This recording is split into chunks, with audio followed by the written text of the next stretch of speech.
പല ആപത്തുകളിലും ഈ നാടിനെ കാത്തു സംരക്ഷിക്കുന്നുവെന്ന് ഉറച്ചു വിശ്വസിക്കുന്ന, ഏതൊരു ആപത്ത് വന്നാലും കടക്കൽ ദേവി എന്ന്, ഭഗവതി എന്ന് വിളിക്കാത്ത ഒരാള് പോലും ഈ പഞ്ചായത്തിൽ കാണത്തില്ല. അത്രയ്ക്കും വിശ്വാസമുള്ള, കൊല്ലം ജില്ലയിലെ തന്നെ ഏറ്റവും വലിയ ഉത്സവമായി കണക്കാക്കി വരുന്ന, ചരിത്രത്തിലെ ഏടുകളുള്ള ഒരു ഉത്സവമുള്ള ക്ഷേത്രമാണ് കടക്കൽ ഭഗവതി ക്ഷേത്രം. സത്യത്തിൽ നമ്മൾ അത്ഭുതപ്പെട്ടുപോയി. കഴിഞ്ഞ നവകേരള സദസ്സിൽ തന്നെ ആ വേദിയെ, ക്ഷേത്രാങ്കണത്തെ ഒരിക്കലും രാഷ്ട്രീയമായി ഉപയോഗിക്കാൻ പാടില്ലാത്തതാണ്. അപ്പൊ CPM-ന്റെ സർവാധിപത്യവും ഏകാധിപത്യവും അവരുടെ കൈക്കരുത്തും എന്തുകൊണ്ടും അവർക്ക് എന്തും കാണിക്കാം, അതാണ് ചെയ്തത്. ആരും നേരിട്ട് എതിർത്ത് കഴിഞ്ഞാൽ ഇവിടെ കൊലപാതകങ്ങൾ നടക്കും. അപ്പൊ ആർക്കും എന്ത് ചെയ്യാം, CPM-ന് ഏത് രീതിയിൽ ചെയ്യാം. നിങ്ങൾ ഓർക്കുക, ഇവിടെ ഈ ബസ് സ്റ്റാൻഡ് കിടക്കുമ്പോഴാണ് നവകേരള സദസ്സിന് ആ വേദി ഇവരെടുത്തത്. ബഹുമാനപ്പെട്ട ഹൈക്കോടതി അതിനെ സ്റ്റേ ചെയ്തു. ബഹുമാനപ്പെട്ട ഹൈക്കോടതി സ്റ്റേ ചെയ്തിട്ട് പോലും കഴിഞ്ഞ ഉത്സവത്തിന്, ആ ഉത്സവത്തിന്റെ അതിന്റെ സംഘാടക സമിതിയില് ഈ പഞ്ചായത്തിലെ ഏതെങ്കിലും ഒരു രാഷ്ട്രീയ പാർട്ടിയുടെയോ അല്ലെങ്കിൽ ഏതെങ്കിലും ഒരു വിശ്വാസി സമൂഹത്തിന്റെ പ്രതിനിധിയെയോ നിങ്ങൾ ഉൾപ്പെടുത്തിയോ? ഇവിടെ നമ്മള് കടക്കൽ എന്ന് പറയുമ്പോൾ ഏറ്റവും പ്രമുഖനായിരുന്ന, ഏറ്റവും വ്യക്തിത്വമുണ്ടായിരുന്ന ഒരു നേതാവാണ് കടക്കൽ ഡോക്ടർ ശ്രീനിവാസൻ എന്ന് പറയുന്ന അദ്ദേഹം എത്രയോ കാലം ഈ ഉത്സവങ്ങൾക്ക് നേതൃത്വം കൊടുത്തിട്ടുള്ളത് ഞാൻ കുട്ടിയായിരിക്കുമ്പോൾ പോലും ഈ ഉത്സവത്തിന് വരുമ്പോൾ കാണുന്ന ആളാണ്. അന്ന് കോൺഗ്രസ് എന്നോ കമ്മ്യൂണിസ്റ്റ് എന്നോ അല്ലെങ്കിൽ വേറെ ഇതര രാഷ്ട്രീയ പാർട്ടിയൊന്നോ ഇല്ലാതെ ഈ നാട്ടിലെ ജനങ്ങൾ വിവിധ കലകളുടെ പേരിൽ മത്സരബുദ്ധിയോടെ ഉത്സവം നടത്തി വൻപിച്ച ഒരു ആഘോഷമാക്കി. നിങ്ങൾക്കറിയാം, ഞാനിത് പറയേണ്ട കാര്യമില്ല. അന്ന് നമ്മുടെ ഈ കടക്കൽ പഞ്ചായത്തിൽ നിന്ന് എവിടെയെല്ലാം ബന്ധുക്കളുണ്ടോ, ഏതെല്ലാം സ്ഥലങ്ങളിൽ അവർ പോയിട്ടുണ്ടോ, അവരെല്ലാം ദിവസങ്ങളോളം നമ്മുടെ വീടുകളിൽ വന്ന് താമസിച്ച് ഉത്സവം ആഘോഷിച്ച് കുടുംബ ബന്ധങ്ങളെ എല്ലാം ദൃഢമാക്കി അവരുടെ എന്തെങ്കിലും പിണക്കങ്ങളും പരിഭവങ്ങളും എല്ലാം മാറ്റി ദൈവ സന്നിധിയിൽ എല്ലാം അർപ്പിച്ചുകൊണ്ട് വലിയൊരു ഉത്സവമാക്കി മാറ്റുന്ന കടക്കൽ തിരുവാതിര എന്ന് പറയുന്നതിനെ കേരളത്തിലെ ജനങ്ങളുടെ മുമ്പിൽ അപഹാസ്യമാക്കിയത് ഇവിടുത്തെ CPM ആണ്. ഇവിടെ നവകേരള സദസ്സിൽ കേരളത്തിലെ മുഖ്യമന്ത്രി പിണറായി വിജയൻ വന്നു. നിങ്ങളിവിടെ വലിയ പന്തലുണ്ടാക്കി. ഈ ബസ് സ്റ്റാൻഡിന്റെ മുഴുവൻ സ്ഥലത്തും പന്തലിടണമെങ്കിൽ ഏറ്റവും കുറഞ്ഞത് 25 ലക്ഷം രൂപ ചിലവഴിച്ച് വലിയ നിലയിലുള്ള ജർമ്മൻ മോഡൽ പന്തൽ എന്ന് പറയും, വലിയ തൂണ് നാട്ടി പന്തൽ വെക്കണം. അവിടെ കൊണ്ടുവന്ന ആരൊക്കെയാ? അവിടെ കൊണ്ടുവന്ന ആളുകൾ പാവപ്പെട്ട തൊഴിലുറപ്പുകാർ. അവർ വിധിക്കപ്പെട്ടവരാ. തൊഴിലുറപ്പുകാരെന്ന് പറയുന്ന വിധിക്കപ്പെട്ടവരാ. കടക്കൽ പഞ്ചായത്തിലെ തൊഴിലുറപ്പുകാരെ കൈയൊട്ടി വിളിച്ചാൽ ഇവിടെ വരും. അതൊരു വലിയ ശക്തിയല്ല. ചിതറ പഞ്ചായത്തിൽ വരും, ചടയമംഗലത്ത് വരും, നിലമേ വരത്തില്ല, ഇളമാട്ട് വരത്തില്ല. മറ്റു സ്ഥലങ്ങളിൽ നിന്ന് നിങ്ങളെ കൈകൊട്ടി വിളിച്ചാൽ വരും. തൊഴിലുറപ്പുകാർ വരും, കുടുംബശ്രീക്കാർ വരും. ഈ പാവങ്ങൾ മുഴുവനും മണിക്കൂറുകളോളം ഇവിടെ ഇരുത്തിയപ്പം പിണറായി വിജയൻ എന്ന് പറയുന്ന തമ്പ്രാനെ എഴുന്നള്ളിപ്പിച്ച് വേദി കൊണ്ടുവന്നപ്പം ഈ പറയുന്ന എല്ലാ സ്ത്രീകളും ഒരു സൈഡിൽ കൂടെ ഊന്ന് ഇറങ്ങിപ്പോകുന്നത് ഈ നാട്ടിലുള്ള കച്ചവടക്കാരും നാട്ടുകാരും കണ്ടതാണ്. കാരണം എന്താ? ഇവർക്കൊന്നും പിണറായി വിജയനെ കാണേണ്ട കാര്യമില്ല. പിണറായി വിജയനെ കണ്ടിട്ടൊരു കാര്യമില്ല. ഞാൻ ചോദിക്കുന്നു, പിണറായി വിജയനെ കണ്ട് ഏതെങ്കിലും ഒരു CPM-ന്റെ പാർട്ടി മെമ്പറ് അന്നൊരു അപേക്ഷ കൊടുത്ത് 1000 രൂപ കൈപ്പറ്റിയിട്ടുള്ള ഒരു CPM-ന്റെ ഒരു അംഗം ഈ നിയോജക മണ്ഡലത്തിലുണ്ടെങ്കിൽ നേരിട്ട് പറഞ്ഞാൽ, തെളിവ് തന്നാൽ ഞങ്ങൾ അവർ പറയുന്ന പണി എന്ത് ചെയ്യാം? ഉമ്മൻചാണ്ടി കേരളത്തിന്റെ മുഖ്യമന്ത്രി ആയിരുന്നപ്പോൾ 4 പ്രാവശ്യം അദ്ദേഹം കൊല്ലം ജില്ലയിൽ വന്നിട്ടുണ്ട്. കൊല്ലം ജില്ല എന്ന് പറഞ്ഞാൽ നിങ്ങൾക്കറിയാം, ഫാത്തിമാത കോളേജ് ഗ്രൗണ്ട്. ഇവിടെ ഇരിക്കുന്ന എല്ലാ നേതാക്കളും അദ്ദേഹത്തിന്റെ കൂടെ ഉണ്ടായിരുന്ന ആളാണ്. രാവിലെ 8 മണിക്ക് തുടങ്ങി വെളുപ്പാങ്കാലത്ത് അവസാനം വരെ അദ്ദേഹം കാണാനുള്ള ആളിനെ അങ്ങോട്ട് ചെന്നു. നടക്കാൻ വയ്യാത്ത ആളിനെ, വീൽ ചെയറിൽ കൊണ്ടുവന്ന ആളിനെ, സ്ട്രക്ചറിൽ കൊണ്ടുവന്ന ആളിനെ അങ്ങോട്ട് ചെന്ന് സംസാരിക്കാൻ പറ്റാത്ത ആളിനെ കൊണ്ട് ഉമ്മൻചാണ്ടിയുടെ പേര് പരാമർശിക്കാതെ പ്രതിപക്ഷ നേതാവിനെ ഒഴിവാക്കിക്കൊണ്ട് നരേന്ദ്രമോദിയെ എഴുന്നള്ളിപ്പിച്ചുകൊണ്ട് ഈ വിഴിഞ്ഞം തുറമുഖം കൊണ്ട് അതിന്റെ ഉദ്ഘാടനം നടത്താൻ കൊണ്ടുവരുന്ന ആളുകളെയൊക്കെ പിണറായി വിജയൻ എഴുന്നള്ളിച്ച് പിണറായി വിജയന്റെ കുടുംബത്തിലെ കൊച്ചുമക്കളെയും മകളെയും ഭാര്യയെയും എല്ലാം കൂടെ കൂട്ടിക്കൊണ്ടുപോയി ഇയാളെ കുടുംബ സ്വത്താണോ വിഴിഞ്ഞം? പിണറായി വിജയന്റെ കുടുംബ സ്വത്തല്ല, ഇത് ഉമ്മൻചാണ്ടിയുടെ കുഞ്ഞാണ്, ഇത് കുഞ്ഞൂഞ്ഞിന്റെ കുഞ്ഞാണ്. ആ കുഞ്ഞൂഞ്ഞിന്റെ ഈ വിഴിഞ്ഞം തുറമുഖം തുടങ്ങാൻ നേരത്ത്, അതിന്റെ പ്രവർത്തനങ്ങൾ ആരംഭിക്കാൻ നേരത്ത്, അതിനുവേണ്ടി കോൺട്രാക്ട്, അതിനുവേണ്ടി കരാറ് ഒപ്പിടുന്ന സമയത്ത് എല്ലാ കാലഘട്ടത്തിലും ഈ അച്യുതാനന്ദനും പിണറായി വിജയനും വിഴിഞ്ഞം തുറമുഖത്തെ എതിർത്തിട്ടുള്ളവരാണ്. ഉമ്മൻചാണ്ടി കൊണ്ടുവന്ന സ്മാർട്ട് സിറ്റിയെ എതിർത്തിട്ടുള്ളവരാണ്. അച്യുതാനന്ദൻ പറഞ്ഞത് ഓർമ്മയില്ലേ? റിയൽ എസ്റ്റേറ്റ് എന്ന് പറഞ്ഞ് ഉമ്മൻചാണ്ടിയെ ആക്ഷേപിച്ചത് നിങ്ങൾ മറന്നുപോയോ?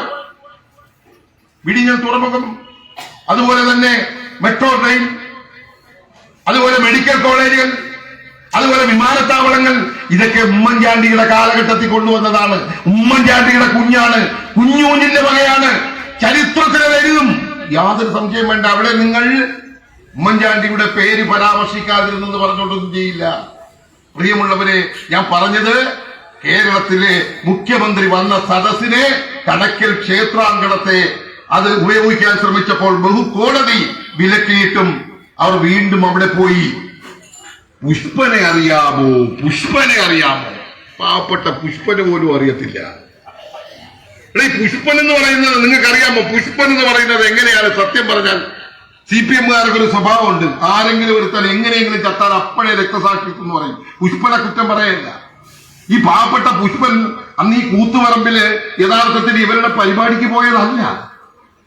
വൈകിട്ട് ജോലിയൊക്കെ കഴിഞ്ഞ് വൈകിട്ട് ജംഗ്ഷനിൽ ബുക്കിൽ എന്തോ പരിപാടി നടക്കുന്നു, അത് കാണാൻ വേണ്ടി പോയി ഒരു ഒഴിഞ്ഞ സ്ഥലത്ത് നിന്നപ്പം തെറ്റി വന്ന്, കേരള പോലീസിന്റെ തോക്കാണല്ലോ, ഏത് ഭാഗത്തോട്ടും കയറിപ്പോവും, കേറി ഉണ്ട കഴുത്തിന് കൊണ്ട് പാവപ്പെട്ടു ഇതായി. നമ്മളെ സന്ദേശ സിനിമയില് ഈ ശ്രീനിവാസൻ സഖാവാണ്, ഭരണമൊക്കെ മാറി പാർട്ടി ഓഫീസിന്റെ മുകളിലത്തേലിരിക്കുമ്പോൾ താഴെ ഒരുത്ത കുഴഞ്ഞു വീണ് മരിക്കുന്നത്.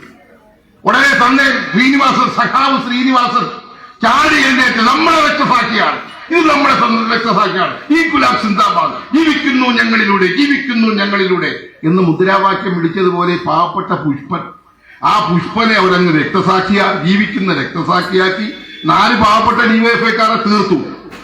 നിങ്ങൾ ആലോചിക്കണം, നേരത്തെ സൈമൺ പറഞ്ഞ പോലെ എന്തിനു വേണ്ടിയാണ് ഈ വെടിവെപ്പ് നടത്തിയത്? കെ കരുണാകരൻ കേരളത്തിന്റെ മുഖ്യമന്ത്രിയാണ്, MP രാഘവൻ സഹകരണ വകുപ്പ് മന്ത്രിയാണ്. MP രാഘവന്റെ മോനെ ഇപ്പൊ അങ്ങ് എടുത്തിട്ടുണ്ട്.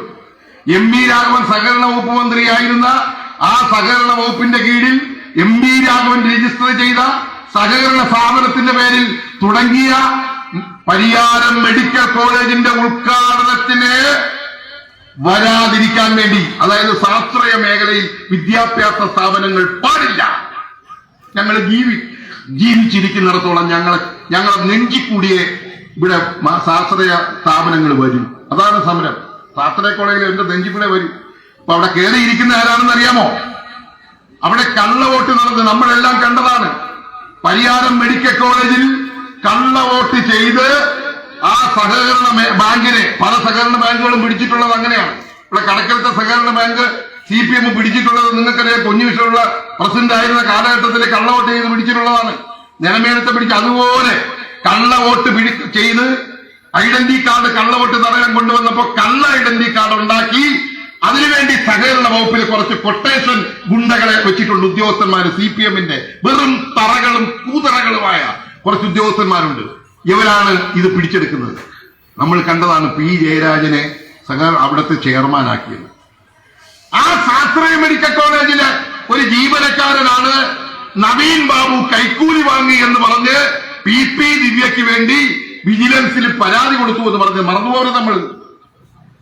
ഈ ശാസ്ത്രീയ മെഡിക്കൽ കോളേജിലാണ്, ഈ പരിയാരം മെഡിക്കൽ കോളേജിലെ ഒരു പിൻവാതിൽ നിയമനത്തിന്റെ വക്താവാണ്. അയാൾ പേര് ഞാൻ മറന്നുപോയി. അയാളാണ് ആർക്കെതിരെ പരാതി കൊടുത്തത്?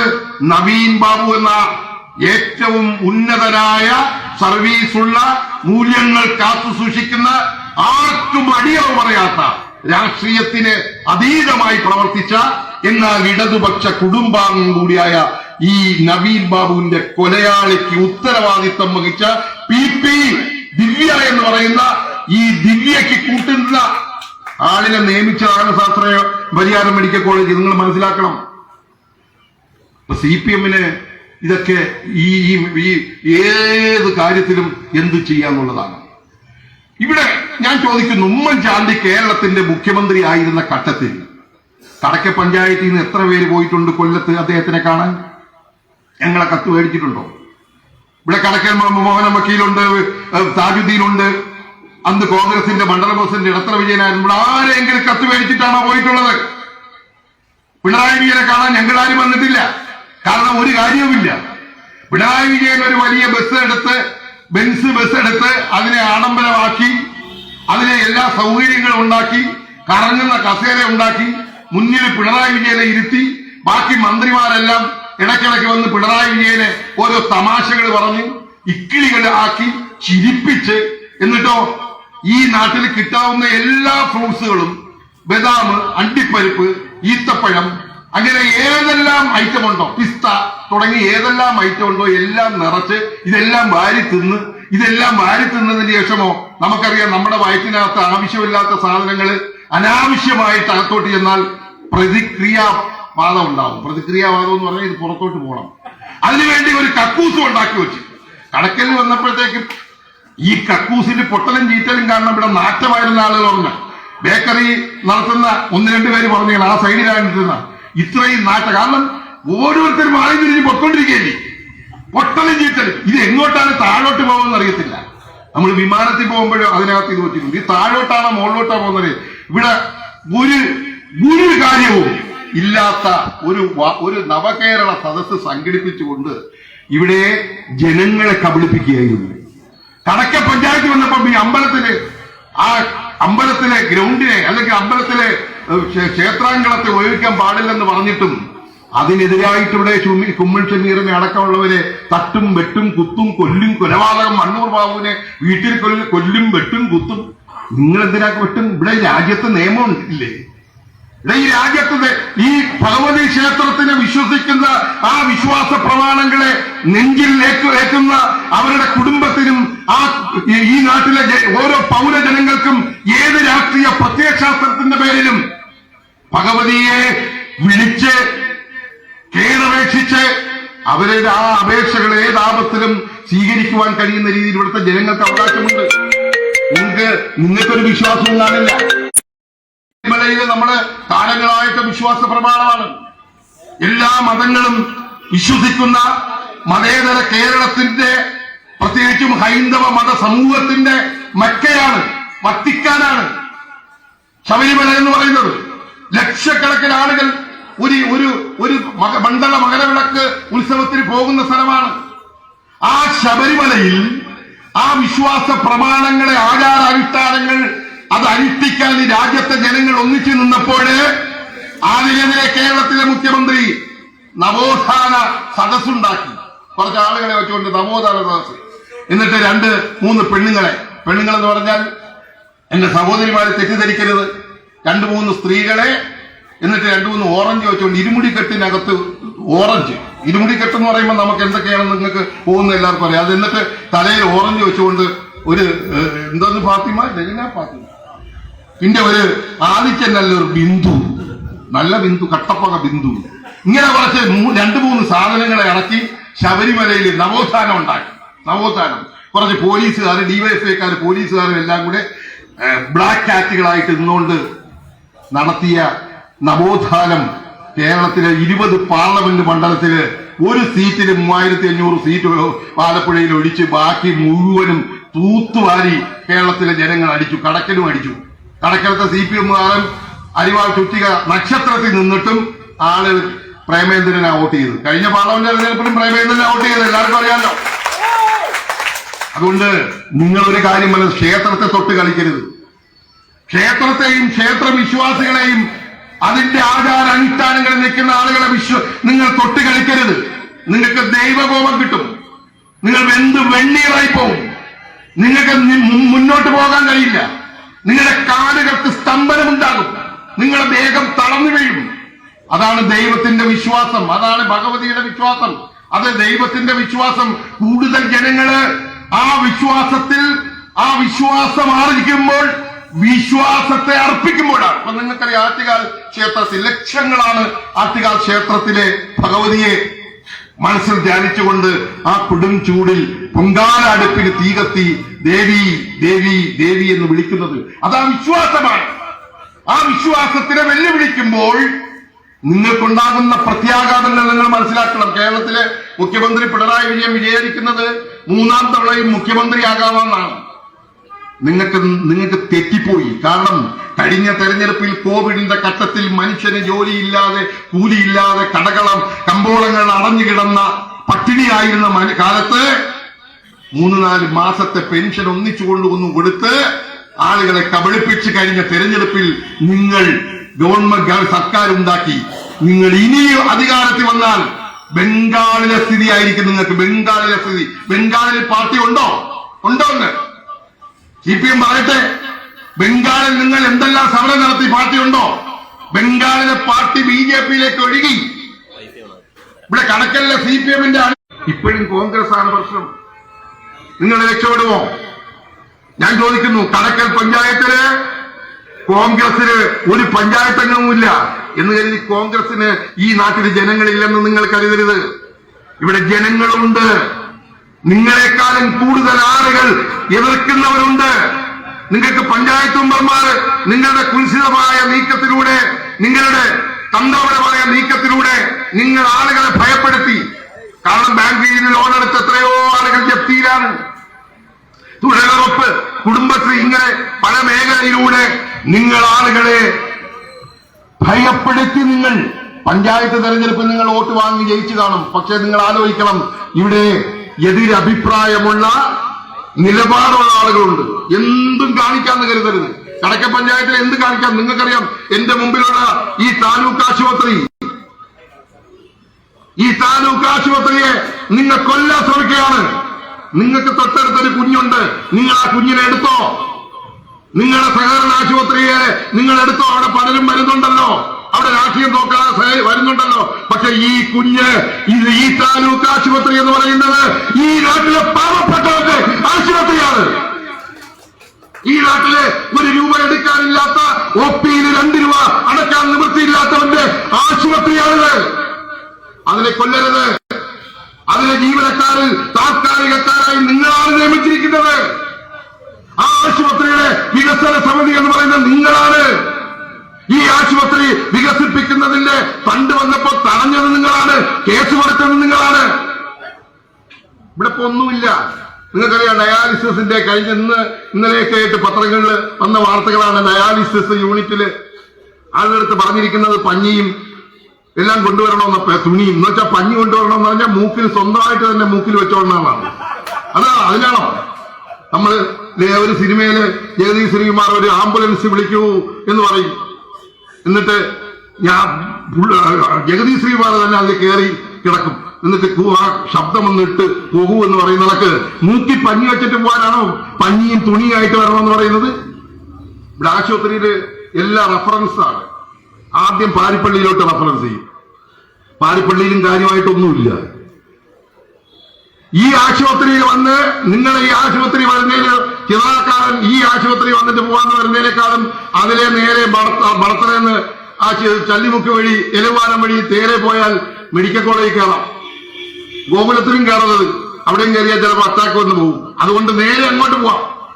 നമ്മൾ ഇവിടെ വന്നാൽ നമ്മൾ മാമുക്കോയുടെ സിനിമയിലെ പറഞ്ഞതൊക്കെ പടച്ചോനെ കാത്തോളി എന്ന് പറഞ്ഞ് ജീവൻ കിട്ടി എന്നുള്ള അവസ്ഥയാണ് നമ്മുടെ ആശുപത്രി. കാരണം ആശുപത്രിയിലെ കുറ്റമല്ല, അവിടെ ജീവനക്കാരില്ല, ഡോക്ടർമാരില്ല.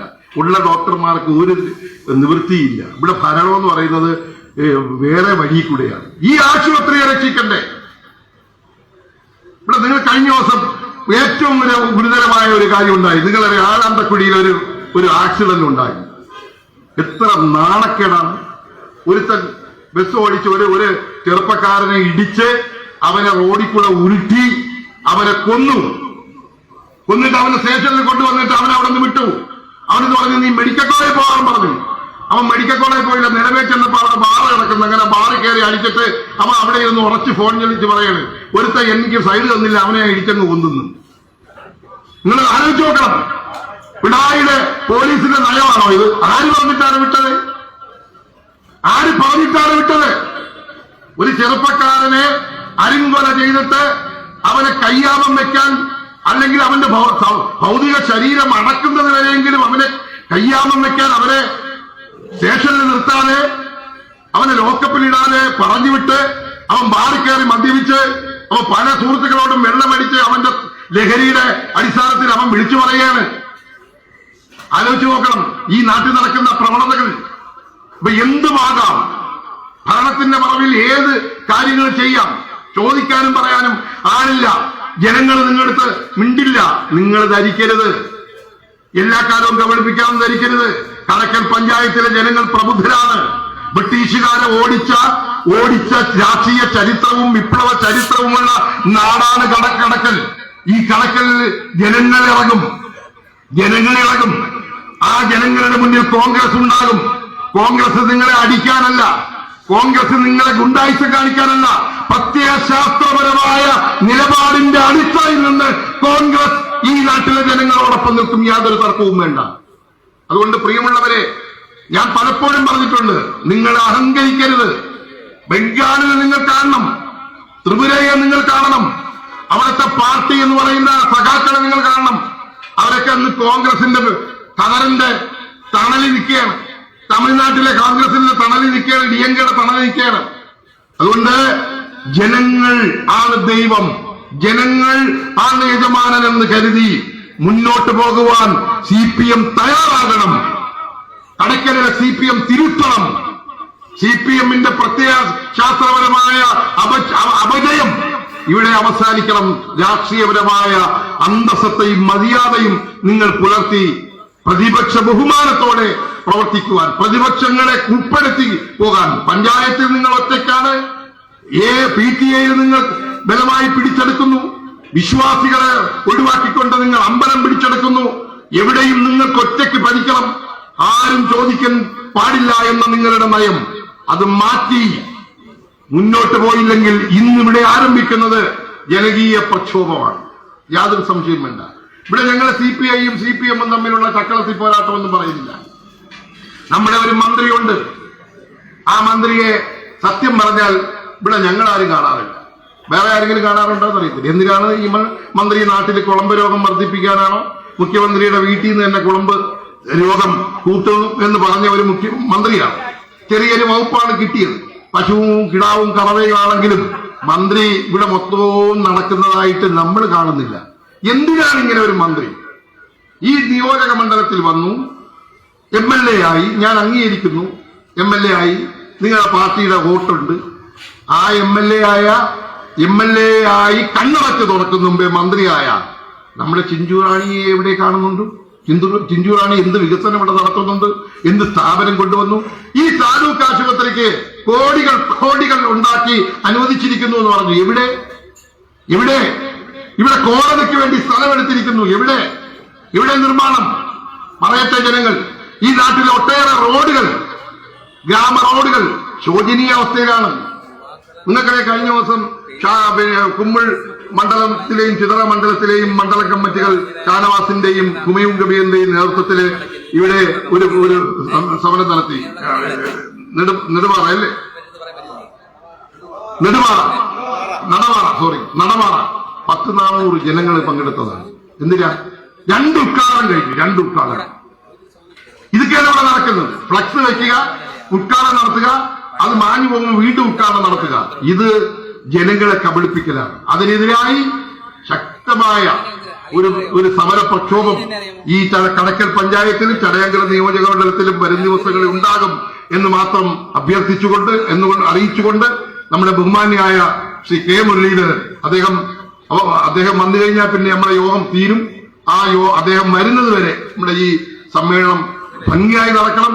ഇവിടെ ഞാൻ ഒരിക്കൽ കൂടി ഈ കടക്കൽ ഭഗവതി ക്ഷേത്രത്തിനെ പാപപങ്കിലമാക്കാതിരിക്കാൻ വേണ്ടി ഹൈക്കോടതിയിൽ കേസുമായി പോയി അതിനുവേണ്ടി വേണ്ട കാര്യങ്ങൾ ചെയ്ത ശ്രീ വിഷ്ണു സുനിൽ പന്തളം, അതുപോലെ അനിൽകുമാർ ആരാമം മണ്ഡലം പ്രസിഡന്റ്, അതുപോലെ നമ്മുടെ പ്രിയപ്പെട്ട ശ്രീ മണ്ണൂർ ബാബു ഉൾപ്പെടെയുള്ള എല്ലാവരെയും ഞാൻ പ്രത്യേകമായി അഭിവാദ്യം ചെയ്തുകൊണ്ട് നിർത്തുന്നു. നന്ദി, നമസ്കാരം. ഇന്ത്യൻ യൂത്ത് കോൺഗ്രസ് എപ്പോഴും ജനപക്ഷ നിലപാടുകൾ സ്വീകരിച്ചുകൊണ്ട് വിശ്വാസ സമൂഹത്തിനൊപ്പവും തിരുത്തലിനൊപ്പവും നിൽക്കുന്ന ഇന്ത്യൻ യൂത്ത് കോൺഗ്രസിന് വേണ്ടി ഈ കടക്കൽ ജനതയുടെയും കേരള ജനതയുടെയും സന്തോഷേട്ടൻ, അതുപോലെ ഇവിടെ എത്താൻ പോകുന്ന ഉദ്ഘാടകൻ, നമ്മുടെ എല്ലാം പ്രിയങ്കരനായ കേരള രാഷ്ട്രീയത്തിൽ തന്നെ എല്ലാവരും കാതോർക്കുന്ന ശബ്ദം ശ്രീ കെ മുരളീധരൻ, ഇവിടെ മുഖ്യപ്രഭാഷണം നടത്തിയ കേരള പ്രദേശ് കോൺഗ്രസ് കമ്മിറ്റിയുടെ കരുത്തനായ ജനറൽ സെക്രട്ടറി ശ്രീ എം നസീർക്ക, അതുപോലെ തന്നെ ഇവിടെ സന്നിഹിതരായിരിക്കുന്ന ചിതറ മുരളിച്ചേട്ടൻ, Shri G Mohan, Shri Iliyas Rowther, Shri V T Sibi, advocate P S Pradeep, Shri Chithara Riyas അടക്കം ഇവിടെ സന്നിഹിതരായിരിക്കുന്ന പ്രിയപ്പെട്ടവരെ, ഇവിടെ നേരത്തെ ബഹുമാനപ്പെട്ട KPC സെക്രട്ടറി ശ്രീ നസീർക്ക പറഞ്ഞതുപോലെ ക്ഷേത്രങ്ങളും പള്ളികളും അടക്കമുള്ള ആരാധനാലയങ്ങൾ എന്നും വിശ്വാസികൾക്ക് ഉള്ളതാണ് എന്ന് വിശ്വസിക്കുന്ന ഒരു വ്യക്തിയാണ് ഞാൻ തികഞ്ഞ ഒരു വിശ്വാസി കൂടിയാണ്. അങ്ങനെ ഒരു വിശ്വാസിയായിരിക്കുമ്പോൾ കൊല്ലം ജില്ലയിൽ ചരിത്രത്തിന്റെ താളുകളിലുള്ള കടക്കൽ ദേവീ ക്ഷേത്രത്തിൽ അമ്മയുടെ തിരുമുറ്റത്ത് ഇവിടെ ഒരു രാഷ്ട്രീയവൽക്കരണം നടത്തിക്കൊണ്ട് പുഷ്പനെ അറിയാമോ, ഇൻകുലാബ് സിന്ദാബാദ് തുടങ്ങിയ വിപ്ലവ ഗാനങ്ങൾ പാടിക്കൊണ്ട് ഈ രാജ്യത്തെ നിയമവ്യവസ്ഥയെ തന്നെ ചോദ്യം ചെയ്യാം, ഞങ്ങളെ ആരും ഒന്നും ചെയ്യില്ല എന്നുള്ള CPMന്റെ ധാർഷ്ട്യമാണ് അവിടെ കാണുവാൻ സാധിച്ചത്.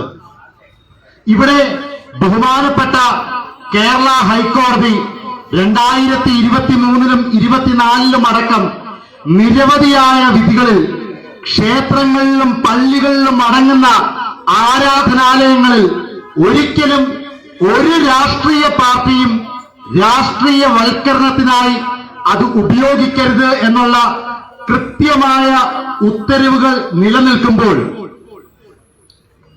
അവിടെ ദേവസ്വം ബോർഡിന്റെ ഉദ്യോഗസ്ഥർ സാക്ഷിയാക്കിക്കൊണ്ട് ക്ഷേത്ര ഉപദേശക സമിതി തങ്ങൾക്ക് എന്തുമാവാം, ആരും തങ്ങളോട് ചോദിക്കത്തില്ല എന്നുള്ള രാഷ്ട്രീയ മനോഭാവത്തോടുകൂടി അവർ മുന്നോട്ട് പോയപ്പോൾ ഇവിടെ അധ്യക്ഷൻ സൂചിപ്പിച്ചതുപോലെ പാർട്ടിയുടെ അടക്കം നിർദ്ദേശാനുസരണം ഒരു വിശ്വാസി എന്ന നിലയിൽ ആ വിഷയത്തെ ചോദ്യം ചെയ്തുകൊണ്ട് ബഹുമാനപ്പെട്ട കേരള ഹൈക്കോടതിയെ സമീപിച്ചത്. ഹൈക്കോടതിയെ സമീപിക്കുമ്പോൾ ഏറ്റവും ഞെട്ടലുണ്ടാക്കിയ കാര്യം ഇവിടെ ക്ഷേത്ര ഉപദേശക സമിതിയെ സംരക്ഷിക്കുന്ന നിലപാടാണ് ആ പോരാട്ടത്തിൽ സർക്കാരിന്റെ വക്കീലിന്റെ ഭാഗത്തു നിന്നും അതുപോലെ ദേവസ്വം ബോർഡിന്റെ വക്കീലിന്റെ ഭാഗത്തു നിന്നും നമുക്ക് കാണുവാൻ സാധിച്ചത്.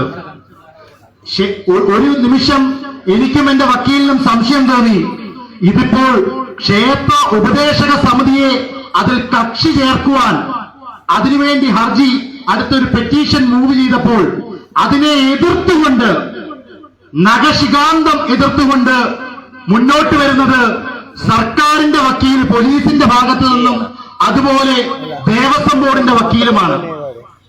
ക്ഷേത്ര ഉപദേശക സമിതിയെ പരിപൂർണമായി സംരക്ഷിക്കുന്ന ഒരു കവചം തീർക്കുവാനാണ് അവിടെ ശ്രമിച്ചത്. ഈ വിഷയങ്ങൾ നിയമപരമായി മുന്നോട്ട് പോയിക്കൊണ്ടിരിക്കുമ്പോൾ തന്നെയാണ് നമുക്ക് കാണുവാൻ സാധിച്ചത് കടക്കൽ പോലീസ് സ്റ്റേഷനിൽ നിന്ന് ഏതാനും കിലോമീറ്റർ അപ്പുറമുള്ള കോട്ടുക്കലില് ഗണഗീതം പാടുന്നത് നമ്മൾ കണ്ടു. അതായത് ഒരു വശത്ത് ക്ഷേത്രങ്ങളിൽ CPMനെ കേന്ദ്രീകരിച്ചുകൊണ്ട് അല്ലെങ്കിൽ അവർ ആരാധനാലയങ്ങൾ കേന്ദ്രീകരിച്ച് അവരുടെ രാഷ്ട്രീയവൽക്കരണം നടത്തുമ്പോൾ, എന്നാൽ ഇതാ നിങ്ങളുടെ സ്പേസ് ആയിട്ട് എടുത്തോ എന്ന് പറഞ്ഞുകൊണ്ട് ഇവിടെ BJPക്ക് RSSനും കൃത്യമായി അവരുടെ സ്പേസ് ഉണ്ടാക്കുവാൻ വേണ്ടി സർക്കാർ സംവിധാനം തന്നെ നിലനിൽക്കുന്ന രീതി ഞാൻ കണ്ടു. അതിനെ ചോദ്യം ചെയ്തുകൊണ്ട് ആ വിഷയവും ബഹുമാനപ്പെട്ട ഹൈക്കോടതിയുടെ ശ്രദ്ധയിൽപ്പെടുത്തി.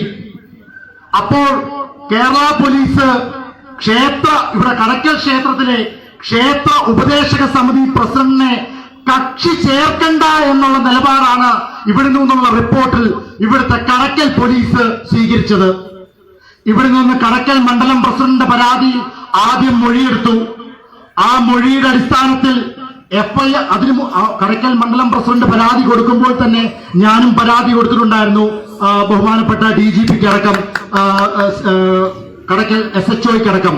പക്ഷേ കടക്കൽ SHO പ്രിയപ്പെട്ട മണ്ഡലം പ്രസിഡന്റ് പരാതിയിൽ മൊഴി രേഖപ്പെടുത്തിയിട്ട് അവിടെ നിന്ന് ആ പ്രതിപട്ടികയിൽ നിന്ന് 19 പരം കേസുകളിൽ പ്രതികളായിട്ടുള്ള കാപ്പയടിച്ചുകൊണ്ട് ഈ ജില്ലയിൽ നിന്ന് തന്നെ പുറത്തു ആക്കണ്ട ക്ഷേത്ര ഉപദേശക സമിതിയിലെ CPMന്റെ ഗുണ്ടകളെ സംരക്ഷിക്കുന്ന സമീപനം നമുക്ക് കാണുവാൻ സാധിച്ചു. ബഹുമാനപ്പെട്ട ഹൈക്കോടതി കൃത്യമായ നിർദ്ദേശാനുസരണം ക്ഷേത്ര ഉപദേശക സമിതി പ്രസിഡന്റ് കക്ഷി ചേരേണ്ടി വന്നു. ബഹുമാനപ്പെട്ട ഹൈക്കോടതി ഹാജരാകേണ്ടി വന്നു. അതിന്റെ അടിസ്ഥാനത്തിൽ അതിന്റെ അപകടം മനസ്സിലാക്കിയപ്പോൾ ക്ഷേത്ര ഉപദേശക സമിതിയെ തന്നെ പരിപൂർണമായി പിരിച്ചുവിടുന്ന സമീപനം നമ്മൾ കണ്ടു. ദേവസ്വം ബോർഡിന് അതുവരെ മിണ്ടാട്ടമില്ലായിരുന്നു. കഴിവിന്റെ പരമാവധി അവരെ സംരക്ഷിക്കാൻ നോക്കി. പക്ഷെ ഇനി സംരക്ഷിച്ചാൽ സർക്കാരും ദേവസ്വം ബോർഡും കുടുങ്ങുമെന്ന് കണ്ടപ്പോൾ അവിടെ ദേവസ്വം ബോർഡ് ക്ഷേത്ര ഉപദേശക സമിതിയെ പിരിച്ചുവിടുന്നതും നമ്മൾ കണ്ടു. അപ്പോൾ ഇവിടെ CPMന് നമ്മൾ സ്പേസ് ഉണ്ടാക്കി ഇവിടെ കൊടുക്കുന്നു. ആരാണോ കൊടുക്കുന്നത് അപ്പോൾ തന്നെ BJPയുടെ പാർട്ടി ഓഫീസിൽ നിന്ന് അവർക്ക് ഇവിടെ CPMന്റെ ജില്ലാ സെക്രട്ടറിക്കും അതുപോലെ തന്നെ കൊല്ലത്തുള്ള DC-യിലും കോൾ വന്നു. തൊട്ട് ഈ കേസ് നിലനിന്ന് കോടതി വെക്കേഷനിലേക്ക് പോയപ്പോൾ കൊല്ലത്തെ തന്നെ ഏറ്റവും വലിയ ഉത്സവമായ ആശ്രാമം ശ്രീകൃഷ്ണസ്വാമി ക്ഷേത്രത്തിൽ കൊല്ലം പൂരവുമായി ബന്ധപ്പെട്ട് ഞങ്ങൾ മാത്രം രാഷ്ട്രീയവൽക്കരണം നടത്തിയാൽ മതിയോ? ഇവിടെ ഭരിക്കുന്നത് കമ്മ്യൂണിസ്റ്റ് മാർക്സിസ്റ്റ് പാർട്ടിയല്ല, പകരം കമ്മ്യൂണിസ്റ്റ് ജനതാ പാർട്ടി ആണ് എന്ന് അടിവരയിട്ടുകൊണ്ട് ഹെഡ്ഗേവാറിന്റെ പടം, RSS സ്ഥാപകനായ ഹെഡ്ഗേവാറിന്റെ പടം കൊല്ലം പൂരത്തിൽ ഉയർത്തുവാൻ എല്ലാവിധ സാഹചര്യവും ഉണ്ടാക്കിക്കൊടുത്തത് ആരാണ്? അവിടുത്തെ കൊല്ലത്തെ പോലീസും അതുപോലെ തന്നെ ദേവസ്വം ബോർഡിന്റെ ഉദ്യോഗസ്ഥരും. അതിൽ നിന്നെല്ലാം ഈ 3 ക്ഷേത്രങ്ങൾ, കൊല്ലം ജില്ലയിൽ നിന്നുള്ള ക്ഷേത്രങ്ങളിൽ ഇവിടെ നടക്കുന്ന ആചാര ലംഘനങ്ങളുമായി നമുക്ക് മനസ്സിലാകാൻ സാധിക്കുന്ന ഒരൊറ്റ കാര്യമെന്ന് പറയുന്നത്, കേരളത്തിൽ ഇന്ന് നിലനിൽക്കുന്നത് പാലക്കാട് ബൈ ഇലക്ഷനിൽ തുടങ്ങി ഇന്ന് ഈ നിമിഷം വരെയായിട്ട് കഴിഞ്ഞ 3-4-5 മാസക്കാലമായിട്ട് കേരളത്തിൽ അന്തർധാര എന്നല്ല പരസ്യമായി നിലനിൽക്കുന്ന ഒരു മുന്നണിയായി കമ്മ്യൂണിസ്റ്റ് ജനതാ പാർട്ടി മാറിയിരിക്കുന്നു എന്നുള്ളത് ഒരു സത്യം തന്നെയാണ്. ഇവിടെ കോൺഗ്രസ് നേരിടേണ്ടത്, അല്ലെങ്കിൽ വിശ്വാസികൾ നേരിടേണ്ടത് കമ്മ്യൂണിസ്റ്റ് ജനതാ പാർട്ടിയുടെ ഗുണ്ടകളെയാണ്. അവരുടെ ഗുണ്ടകളെ പേടിച്ചുകൊണ്ടാണ്, അല്ലെങ്കിൽ അവരുടെ തിട്ടൂരം അവരുടെ തിട്ടൂരങ്ങളെ പാലിക്കണമെന്നുള്ളതാണ് അവരുടെ ശാസന. ഇത് ഒരു കാരണവശാലും അംഗീകരിക്കുവാൻ ഇന്ത്യൻ നാഷണൽ കോൺഗ്രസിന് കഴിയത്തില്ല എന്നുള്ള കാര്യം അടിവരയിട്ടുകൊണ്ട് നമ്മുടെ ബഹുമാന്യനായ കേരളത്തിന്റെ പ്രതിപക്ഷ നേതാവടക്കം ഇക്കാര്യം സൂചിപ്പിച്ചതാണ്. അതിന്റെ ബഹുമാനപ്പെട്ട പ്രതിപക്ഷ നേതാവും കോൺഗ്രസിന്റെ നേതാവായ ശ്രീ MM നസീറും ജില്ലാ കോൺഗ്രസ് കമ്മിറ്റിയുടെ പ്രസിഡന്റ് അടക്കമുള്ളവരുടെ കൃത്യമായ ആശയവിനിമയത്തിനു ശേഷം തന്നെയാണ് ഇത്തരത്തിൽ ഒരു കേസുമായി ഈ ക്ഷേത്ര ആചാര ലംഘനങ്ങൾക്കെതിരായി മുന്നോട്ട് പോകുവാൻ ഞാൻ തീരുമാനിച്ചത്.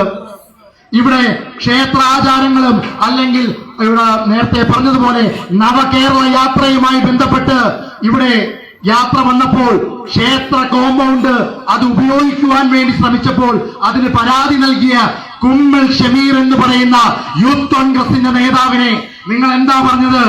ഞങ്ങൾ കൈകാര്യം ചെയ്യുന്ന, അല്ലയോ CPMകാരാ എന്നെ കേൾക്കുന്ന CPM-കാരാ, ഇവിടെ കുമ്മിൽ ഷമീറും ഞാനും അടക്കം ഇവിടെ നിൽക്കുന്നത് കേരളത്തിലാണ്, കടക്കലിന്റെ മണ്ണിലാണ്. കൈകാര്യം ചെയ്യാൻ പറ്റുമെങ്കിൽ അങ്ങ് കൈകാര്യം ചെയ്തോളൂ. അങ്ങനെയുള്ള ഭീഷണികളുടെ മുന്നിൽ മുട്ടിരിക്കുന്ന പ്രസ്ഥാനമല്ല ഇന്ത്യൻ നാഷണൽ കോൺഗ്രസോ ഇന്ത്യൻ യൂത്ത് കോൺഗ്രസോ. പോരാട്ടങ്ങളുമായി മുന്നോട്ട് പോകുമെന്ന് പറഞ്ഞാൽ പോരാട്ടങ്ങളുമായി മുന്നോട്ട് പോവുക തന്നെ ചെയ്യും. അത് നിയമപരമായി ഏതറ്റം വരെ പോകാനാണെങ്കിലും ആ അറ്റം വരെ പോകും. അതിലൊന്നും ഒരു പേടിയുമില്ല. കാര്യം ഞങ്ങൾ വിശ്വസിക്കുന്ന പ്രത്യയശാസ്ത്രം ഇന്ത്യൻ നാഷണൽ കോൺഗ്രസ് ആണ്. ഈ രാജ്യത്തിന് സൂര്യൻ അസ്തമിക്കാത്ത സാമ്രാജ്യത്തിൽ നിന്ന് സ്വാതന്ത്ര്യം നേടിത്തന്ന പാർട്ടിയാണ് ഇന്ത്യൻ നാഷണൽ കോൺഗ്രസ്. ആ പാർട്ടിയുടെ പിന്മുറക്കാരാണ് ഞങ്ങൾ. അതുകൊണ്ട് നിങ്ങളുടെ ഭീഷണിയൊന്നും ഞങ്ങളോട് വിലപേശില്ല, അല്ലെങ്കിൽ വില പോകത്തില്ല. ഇവിടെ നേരത്തെ പറഞ്ഞതുപോലെ ഒരൊറ്റ കാര്യവും കൂടി പറഞ്ഞുകൊണ്ട് നിർത്താം. ഇവിടെ 9ാം വർഷത്തിലേക്ക് CPM-ന്റെ നേതൃത്വത്തിലുള്ള സർക്കാർ കടക്കുകയാണ്. ഈ 9 വർഷം കാലമാകുമ്പോഴത്തേക്ക് നമ്മളുടെ കടം എത്രയാണെന്ന് നിങ്ങൾക്കറിയാമോ? കേരള സംസ്ഥാനത്തിന്റെ കടം 6 ലക്ഷം കോടി കവിഞ്ഞിരിക്കുകയാണ്. 6 ലക്ഷം കോടി. ഇവിടെ അഴിമതിയുടെയും ധൂർത്തിന്റെയും ഒരു ആൾ രൂപമായി 9 വർഷക്കാലമായി പിണറായി സർക്കാർ മാറിയിരിക്കുകയാണ്. ഇവിടെ കേരളത്തിൽ വല്ലപ്പോഴും നവകേരള യാത്ര എന്ന് പറഞ്ഞുകൊണ്ട് കോടിക്കണക്കിന് രൂപ ചെലവഴിച്ചുകൊണ്ട് വോൾവോ ബസ് ഇറക്കിക്കൊണ്ട് 21 മന്ത്രിമാരും കൂടി ഇവിടെ കാസർഗോഡ് മുതൽ തിരുവനന്തപുരം വരെ യാത്ര ചെയ്താൽ അത് നവകേരളയാകില്ല. കേരളത്തിലെ 3.5 കോടി ജനങ്ങളുടെ അവരുടെ പ്രശ്നങ്ങൾ മനസ്സിലാക്കാൻ അവരുടെ ഇടയിലേക്ക് ഇറങ്ങിച്ചെല്ലണം. അങ്ങനെ ഇറങ്ങിച്ചെന്ന ഒരു നേതാവ് കേരളത്തിലുണ്ടായിരുന്നു. കേരളത്തിന്റെ മുൻ മുഖ്യമന്ത്രി ശ്രീ ഉമ്മൻചാണ്ടി.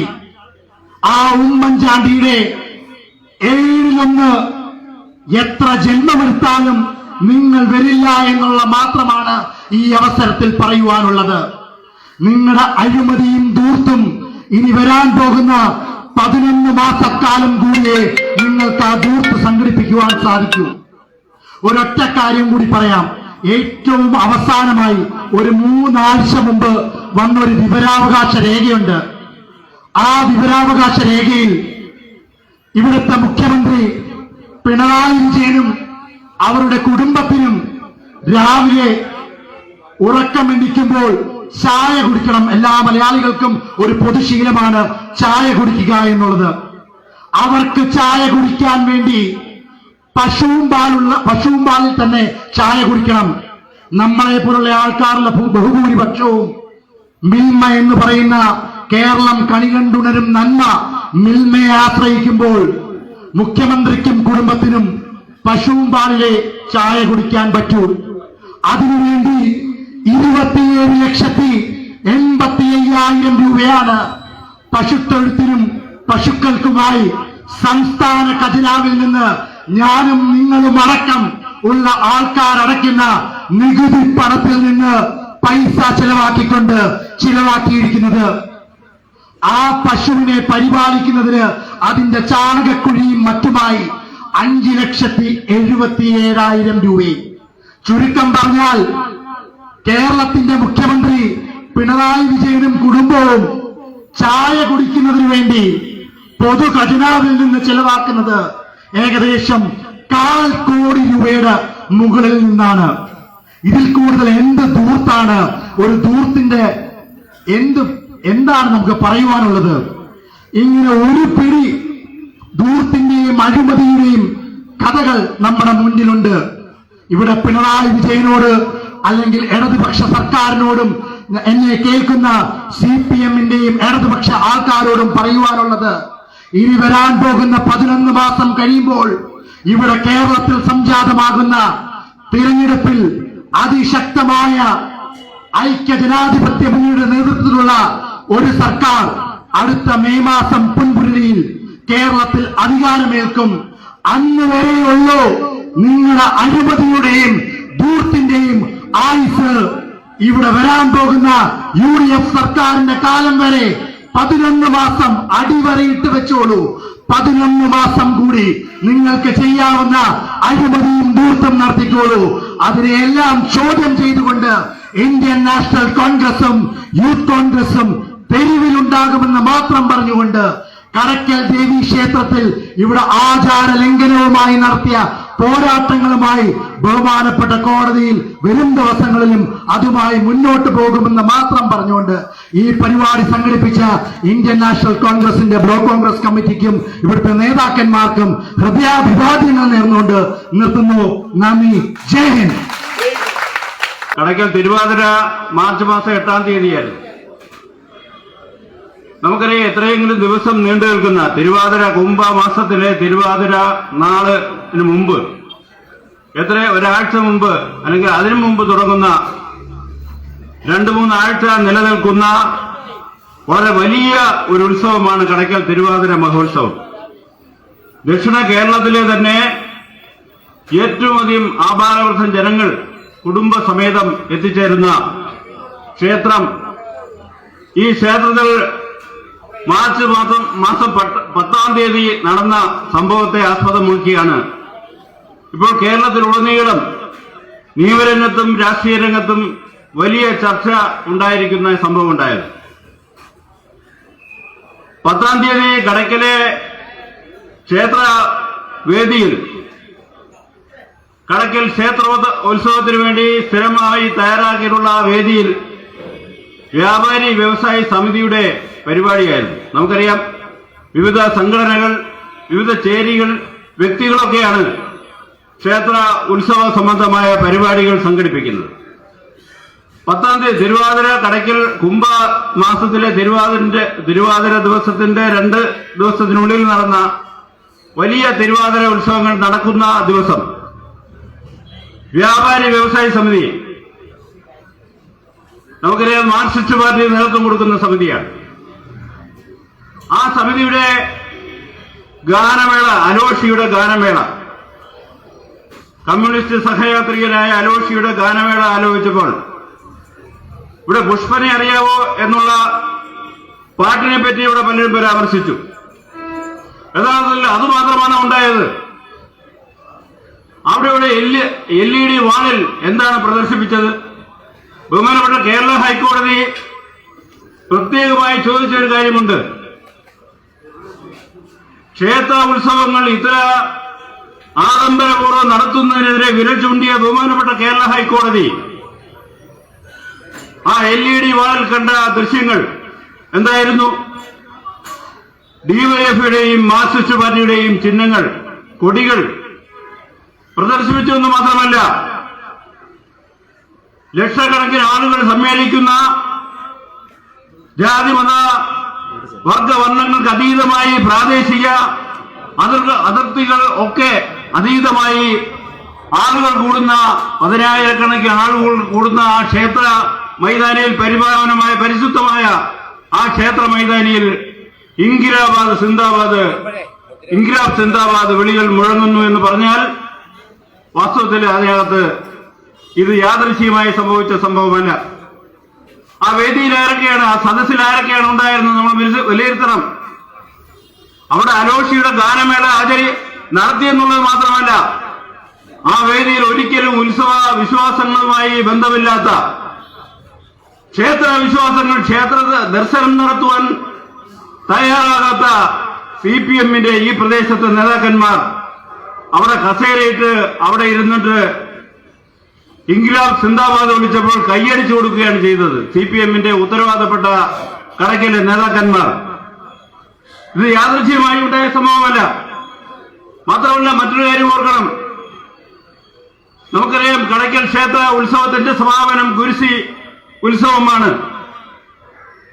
അന്ന് നടന്ന പൊതുസമ്മേളനം, ഈ പൊതുസമ്മേളന വേദി വാസ്തവത്തിൽ കണ്ടാൽ ഇടതുപക്ഷ മുന്നണിയുടെ ഒരു പൊതുയോഗം നടക്കുന്ന വേദിയാണെന്ന് തോന്നുന്നു. പഞ്ചായത്ത് പ്രസിഡന്റ്, കമ്മ്യൂണിസ്റ്റുകാരനായ പഞ്ചായത്ത് പ്രസിഡന്റ്, മന്ത്രിയായ MLA, block panchayat president, block panchayat മെമ്പർമാർ, കമ്മ്യൂണിസ്റ്റ്, പിന്നെ അതുമല്ല കിംസാറ്റിന്റെ ചെയർമാൻ. എന്താണ് കിംസാറ്റിന്റെ ചെയർമാന് കടയ്ക്കൽ ക്ഷേത്ര ഉത്സവവുമായി ബന്ധപ്പെട്ട് ഇത്ര വലിയ പ്രാധാന്യം എന്താണ്? അദ്ദേഹമാണ് സമ്മാനദാനം നിർവഹിക്കുന്നത്. കടയ്ക്കൽ ക്ഷേത്ര ഉത്സവത്തിന് സമ്മാനദാനം നിർവഹിക്കുന്ന നേതാവാണ്. ഈ നേതാവാണ് അവിടെ പുഷ്പനെ അറിയാവോ ഇൻക്ലാബ് സിന്ദാബാദ് വിളിച്ചപ്പോൾ കൈയടിച്ചു കൊടുത്തത്. എന്നുള്ള ഒരു വിശദീകരണം എന്താണ് ആ വേദിയിലുണ്ടായ വിശദീകരണം? ക്ഷേത്ര ഉപദേശ സമിതിയുടെ പ്രസിഡന്റിന്റെ വിശദീകരണം മാത്രമല്ല, ജാഗ്രത കുറവുണ്ടായി. കമ്മ്യൂണിസ്റ്റുകാരുടെ ഒരു സ്വഭാവമാണ്. എന്ത് അക്രമവും എന്ത് അനീതിയും എന്ത് കൊള്ളരുതായ്മയും തെമ്മാടിത്തരവും കാണിച്ചിട്ട് ജാഗ്രത കുറവാണോ ഇത്? LED വാളിൽ പ്രദർശിപ്പിക്കുകയാണ് ഇൻക്ലാബ് സിന്ദാബാദ്, CPM-ന്റെ കൊടി. അപ്പൊ എന്താണ് ഞാനിത് പറയുന്നത്? നേരത്തെ പലരും ചൂണ്ടിക്കാണിച്ചു. കടയ്ക്കൽ പഞ്ചായത്തിൽ കഴിഞ്ഞ പഞ്ചായത്ത് തെരഞ്ഞെടുപ്പിൽ നമുക്കറിയാം, യാദൃച്ഛികമായി ഇവിടെ 19 സീറ്റിൽ 19ലും കമ്മ്യൂണിസ്റ്റ് CPM-ഉം CPI-യും ജയിച്ചുപോയി. ഇവിടെ കോൺഗ്രസ് ജയിക്കാത്ത പഞ്ചായത്തല്ല, ഇത് കോൺഗ്രസ് ഭരിച്ച പഞ്ചായത്താണ്. ഒരു കാലഘട്ടത്തിൽ രാഷ്ട്രീയ രംഗത്തുണ്ടായ ചില ചലനങ്ങൾ, ചില മുന്നണി ബന്ധങ്ങളിലുണ്ടായ മാറ്റങ്ങൾ, CPM-ഉം CPI-യും ഒക്കെ ഒന്നിച്ചു വന്ന ഒരു കാലഘട്ടത്തിൽ യാദൃച്ഛികമായി ഭരണം അവർക്ക് കിട്ടിയതാണ്. അതിനുശേഷം കള്ളവോട്ടാണ്. ഇവിടെ നിഷ്പക്ഷമായ തെരഞ്ഞെടുപ്പില്ല. ഇവിടെ പഞ്ചായത്ത് തെരഞ്ഞെടുപ്പ് സമയത്ത് ഇവിടെ തെരഞ്ഞെടുപ്പുകൾ അനുവദിക്കുന്നില്ല. കോൺഗ്രസിന്റെ പ്രവർത്തകന്മാർ, നേതാക്കന്മാർ, കോൺഗ്രസിന്റെ സഹോദരിമാർ ഒക്കെ തന്നെ വനിതാ സീറ്റിൽ മത്സരിക്കാൻ തയ്യാറാകുമ്പോൾ അവരെ ഭീഷണിപ്പെടുത്തുകയാണ്. എനിക്കറിയാം, ഒരു പ്രാവശ്യത്തെ തെരഞ്ഞെടുപ്പിൽ ഒരു വനിതാ സ്ഥാനാർത്ഥിയെ അവരുടെ സ്ഥാനാർത്ഥിത്വം നിലനിർത്താൻ വേണ്ടി ഞങ്ങൾ അഹോരാത്രം കാത്തിരിക്കേണ്ടി വന്നു. സ്ഥാനാർത്ഥിത്വം പിൻവലിക്കുന്നതുവരെ, അല്ലെങ്കിൽ അവരെ തട്ടിക്കൊണ്ടുപോകും. പത്രിക പിൻവലിപ്പിക്കും, നിർബന്ധമായി പിൻവലിക്കും. അതാണ് കടയ്ക്കൽ പഞ്ചായത്തിലെ പഞ്ചായത്ത് തെരഞ്ഞെടുപ്പ്. ഇവിടെ ആളുകളെ ഭീഷണിപ്പെടുത്തുകയാണ്. എന്നാണ് പറയുന്നത്. എന്താണ് നേരത്തെ ഇവിടെ പറഞ്ഞു? തൊഴിലുറപ്പ് തൊഴിലാളികൾ, കുടുംബശ്രീ സഹോദരിമാർ, ഇവരുടെയൊക്കെ വീട്ടിൽ ചെന്ന് പറയുന്നത് എന്താണ്? നിങ്ങൾ വോട്ട് ചെയ്യുന്നത് പാർട്ടി ഓഫീസിൽ ഇരുന്നുകൊണ്ട് നേതാവ് കാണും. ആ നേതാവ് കാണുമ്പോൾ നിങ്ങൾ കമ്മ്യൂണിസ്റ്റ് പാർട്ടിക്ക് വോട്ട് ചെയ്തില്ലെങ്കിൽ നിങ്ങൾക്ക് നാളെ ആനുകൂല്യങ്ങൾ ലഭിക്കില്ല എന്ന് പറയുന്ന തരത്തിൽ ഇവിടുത്തെ സമ്മതിദായകരെ ഭീഷണിപ്പെടുത്തുകയാണ്. ഇവിടുത്തെ കടയ്ക്കലെ ജനങ്ങളെ സമ്മതിദായകരെ ഭീഷണിപ്പെടുത്തിക്കൊണ്ട് ഇവിടുത്തെ തെരഞ്ഞെടുപ്പ് അട്ടിമറിച്ചുകൊണ്ടാണ് നമ്മുടെ നേതാവ് ശ്രീ കെ മുരളീധരൻ, KPCCയുടെ മുൻ പ്രസിഡന്റ്, ഈ വേദിയിൽ എത്തിച്ചേരുകയാണ്. അദ്ദേഹത്തെ ഇവിടുത്തെ ബ്ലോക്ക് കോൺഗ്രസ് കമ്മിറ്റിക്ക് വേണ്ടി അദ്ദേഹത്തെ വേദിയിലേക്ക് സ്വാഗതം ചെയ്യുന്നു. ബഹുമാനപ്പെട്ട KPCCയുടെ മുൻ പ്രസിഡന്റ് ശ്രീ കെ മുരളീധരൻ ഈ വേദിയിൽ എത്തിച്ചേർന്നിരിക്കുകയാണ്. അദ്ദേഹത്തെ നിങ്ങൾക്ക് എല്ലാവർക്കും വേണ്ടി സ്വാഗതം ചെയ്യുന്നു. ഞാൻ പറഞ്ഞു വന്നത്, ഞാൻ ദീർഘിപ്പിക്കുന്നില്ല, ഒരു വാക്കുകൂടി പറഞ്ഞുകൊടുത്ത് ഞാൻ നിർത്താം. ഞാൻ പറഞ്ഞു വന്നത്, കടയ്ക്കലെ ജനങ്ങളുടെ സമ്മതിദാന അവകാശം ഇവിടെ മാർക്സിസ്റ്റ് പാർട്ടിക്കും CPI-ക്കും അടങ്ങുന്ന മുന്നണിക്ക് സമ്മതിദാന അവകാശം പരിപൂർണമായി നൽകിയതിന്റെ ഒരു ശിക്ഷയാണ്. കടയ്ക്കലെ ജനങ്ങളെ ശിക്ഷിക്കുകയാണ് ഇവിടെ മാർക്സിസ്റ്റ് പാർട്ടി ചെയ്തത് എന്നാണ് എനിക്ക് അവസരത്തിൽ പറയുവാനുള്ളത്. അതുകൊണ്ട് വരാൻ പോകുന്ന തെരഞ്ഞെടുപ്പുകളിൽ, കഴിഞ്ഞ പഞ്ചായത്ത് തെരഞ്ഞെടുപ്പിൽ നിങ്ങൾ നൽകിയ മൃഗീയമായ അവകാശം ദുർവിനിയോഗം ചെയ്യുകയും, കടയ്ക്കലെ ജനങ്ങൾ ഈശ്വരവിശ്വാസികളാണ്, 100% ഈശ്വരവിശ്വാസികളാണ്. ഈ ഈശ്വരവിശ്വാസ സമൂഹത്തിന്റെ രാഷ്ട്രീയ വിശ്വാസത്തെ മൃഗീയമായ ഭൂരിപക്ഷം നൽകിയതിന് കടയ്ക്കലെ ജനങ്ങളെ ശിക്ഷിച്ചതിനുള്ള മറുപടി വരാൻ പോകുന്ന തെരഞ്ഞെടുപ്പിൽ. കടയ്ക്കൽ എന്ന് പറയുന്നത്, കടയ്ക്കൽ തിരുവാതിര എന്ന് പറയുന്നത് കടയ്ക്കലുടെ പരിസരത്ത് ഏതാണ്ട് 20 കിലോമീറ്റർ ചുറ്റളവിലുള്ള ജനങ്ങളുടെ ആഗ്രഹവും അഭിലാഷവുമാണ്. ഞാനൊക്കെ കടയ്ക്കൽ തിരുവാതിര വരുന്നതും നോക്കി, കുംഭമാസത്തിലെ തിരുവാതിര വരുന്നതും നോക്കി കാത്തിരിക്കുന്ന കടയ്ക്കലിലെ പ്രജകളിൽ ഒരാളാണ്. ഈ ലോകത്തിന്റെ ഏത് കോണിൽ പോയിരുന്നാലും, ചന്ദ്രനിൽ പോയിരുന്നാലും, കടയ്ക്കൽക്കാരൻ കടയ്ക്കൽ തിരുവാതിരയാവുമ്പോൾ ലീവ് കിട്ടിയില്ലെങ്കിൽ ലീവ് മേടിച്ചുകൊണ്ട് കടയ്ക്കൽ വന്നുകൊണ്ട് അവൻ കടയ്ക്കൽ തിരുവാതിരയ്ക്ക് പങ്കെടുക്കാൻ അവൻ ആഗ്രഹിക്കും. അവൻ വന്നിരിക്കും. അത്രയ്ക്ക് കടയ്ക്കലിന്റെ ദേവിയോട്, കടയ്ക്കൽ തമ്പുരാട്ടിയോട് വിശ്വാസമുള്ള ജനതയാണ് കടയ്ക്കൽ. ആ കടയ്ക്കൽ തമ്പുരാട്ടിയുടെ തിരുമുറ്റത്ത് കഴിഞ്ഞ തിരുവാതിര നാളിൽ അരങ്ങേറിയത് തികച്ചും നിഷേധാത്മകവും തികച്ചും മോശകരവുമായൊരവസ്ഥയായിരുന്നു.